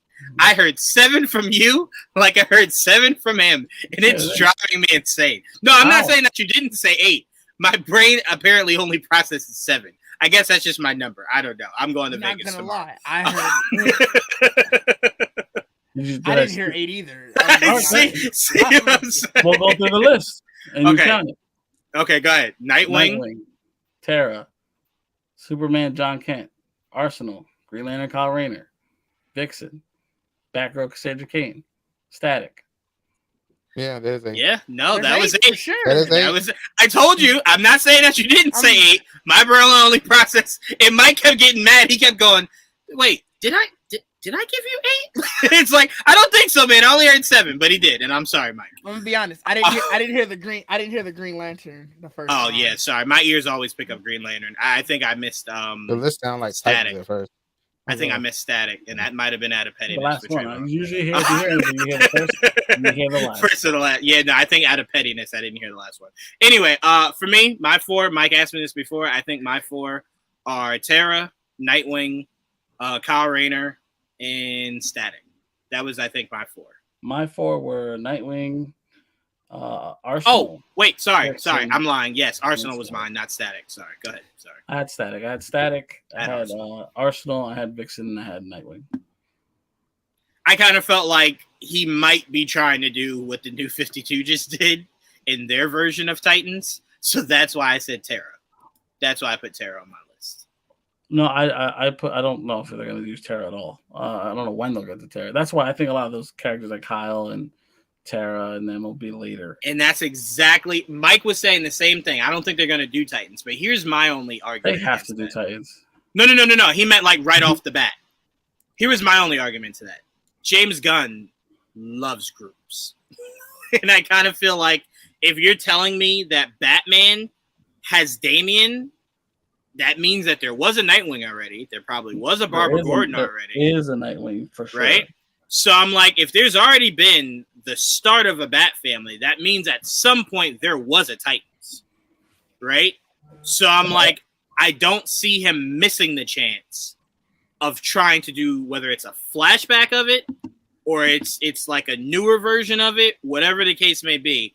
Titans, I have to imagine, is within that first I'm not even round of what he would want thinking to Titans, and I still think we'll get Arsenal.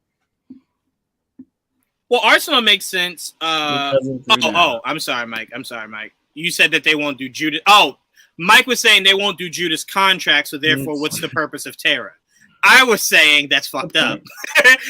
You can create a narrative for Tara to make sense. You can make it. You're not doing Judas. The reason they brought up Tara because they thought she was a cool character that they should probably like reinvent to make. 100%, right? 100%. Which I'm not against. I just don't think they'll introduce her yet. Because the only reason I think you get to Arsenal is because I think he will get to Green Arrow, and Green Arrow needs a supporting cast, and Green Arrow is one of his favorite characters. I just imagine. Oh, so you think they'll go group? You think they'll go group? I don't even think they need a group. I think he'll be part of that entourage. Oh, because I was thinking more of a sequel. Like I was thinking Batman already has first time Robins. around. I can't imagine Green Arrow doesn't have or have had Roy Harper in his life. Is what I'm saying. Oh, okay. I saw that differently. I saw kind of going Canary and Oliver to start. That doesn't mean then venturing into. No, because to me they're already older too. That's what I mean. You're aging all of the. Okay, I got you. Okay. I'm just saying I'm not gonna have a baby Green Arrow, but Batman and Superman are experienced. You know no, I wouldn't have had baby. I just would have had. If you're telling me that Superman's. And if you have a Nightwing and you're telling me You see what I mean? Yeah, it does get dicey. Sure. Yeah. Yeah, now you're fucking with my timeline and like other characters that are on the same age. Oh man, James Gunn doing it this way is gonna be so confusing because that's why we need this Flash movie to hurry up and come out so we can know what the future of Flash is. Because if you're telling me the Arsenal exists, that means Wally's got to exist. So it's like, that's what I mean. All right, okay. So all right, James. Yeah, exactly. So there's got to be more to it because if Nightwings exist, that means a lot of characters have to a very popular group. You can't just skip that shit again. Right, I agree. I completely agree. Trayvon, who's your 4? I'm sorry. Let me ask a better question. Who's your 3? We know who the 4th is. Who's your or one of the 4? Who's your other 3? Who's your other 3? Right. Hold on, let me make sure I got the whole list right here. I don't remember the list. Yeah, I don't either. So I have Static, Vixen, Terra, Nightwing, Arsenal, Kyle Rayner, John Kent, and who am I missing? I think that was it. Yeah, There's I think that one was more. it. You said Nightwing, it so fast. Terra, Superman, John Kent, Arsenal, Green Lantern, Kyle Rayner, Vixen, Batgirl, Cassandra Cain, and Static. I have to write this down. Batgirl. Jesus. Okay. Batgirl, What's your 4? Let's see, the 4 that I want. Static, Vixen, Terra, and Arsenal. The ones I probably get is Nightwing, Kyle Rayner, John Kent. I don't know who else. I won't get the ones I want, I'm sure, but you know, it's fine. I don't know, man. I really don't think you should address it that way. I don't think James was saying he won't utilize all 8 at some point. I think he was just saying within this first draft, those 4 are something he's looking to utilize after this first wave is done. So he could utilize all 8. I mean, to me, if you want to make a cohesive universe, you should use all 8. I feel like I just don't think he's going to start with these. Somebody's already built into what he was already announced, so it's like 100%. Yeah. I don't think he was ignoring all 8. There, so like. Well, no. Remember, we only got the first wave of the first announcements. Yeah, this isn't all of Phase 1. Right. So I'm just saying, I don't think you should take that as, I won't get any of these things that I want. I think he'll do all 8. He's just not going to put all 8 in Phase 1. So it could be in Phase 2. I'm just saying, don't take that as a negative. Jamie, who you taking? You know, I don't really know what the list is, even though I probably heard it 3 or 4 times. I feel like we just said it. You guys were rattling through it. I had to go find it. I haven't had dinner yet. My parents were like, "Yeah, we'll eat," and it's yet to happen. So energy very low. Jamie very very tired. Damn, you went into third person. Okay, all right, let's get Jamie out of here. Go eat, Jamie. Let's put Static in there, and I like Terra. I like Terra a lot, so let's have Terra. Trayvon put it in the private chat, Jamie, if you needed it. Oh, okay, perfect. Thank you. Yeah, let's put Nightwing in there. I like Nightwing, and John. Why not? I don't know much about him, so a good chance to learn. Yeah, definitely. It's kind of interesting to have a John already if they're saying Superman's gonna be young. Interesting. Hey, we got to get 16 and pregnant somewhere, right? Teen Dad's DC. No. Static Solo, please. Mike, you're preaching to Trayvon's choir, bro. You're preaching to his choir. No, Didge, what's your 4? Nightwing, Vixen, Cassandra Cain, and Static. It's so crazy, Didge? Cassandra, for me, is probably the most important character out of everybody in this list for me because of how badly Birds of Prey shitted on that character. So for me, it's like, I need an immediate fix for that. And it gives me Lady Shiva. And the fact that we haven't had Lady Shiva utilized at all in live action is a disgrace. That needs to be rectified. So for me, I'm with you. Yeah, that's important for me. That's definitely important for me.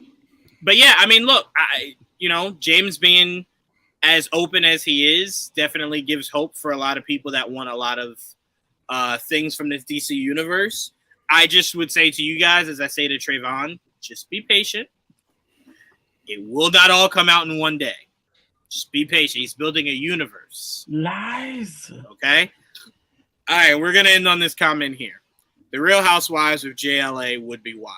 I cannot disagree with that. I would actually pay money for that, for sure. But all right, guys. I want to thank, as always, Joel, Didge, Jamie, Trayvon, Mike in the comment section, DJ Vinny in the comment section, everybody that was. We had a crap ton of views at different points of this live stream, so thank you guys so much. Please stay tuned. Wednesday will be our spoiler review of I almost said Multiverse of Madness of Ant-Man and the Wasp: Quantumania. Okay, Tia will definitely be there.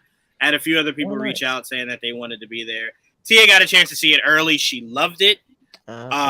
So she's been waiting to talk about this movie with somebody for forever now. So she's hyped for it. So Tia will definitely be there this Wednesday. Make sure you guys are there talking Ant-Man and the Wasp: Quantumania with us, whether you liked it or you didn't. Make sure you're here to voice your opinions on it nonetheless, guys. I need some coffee. No, I'm going to sleep. All right. Well, yeah, so next time, guys. Peace. Boys.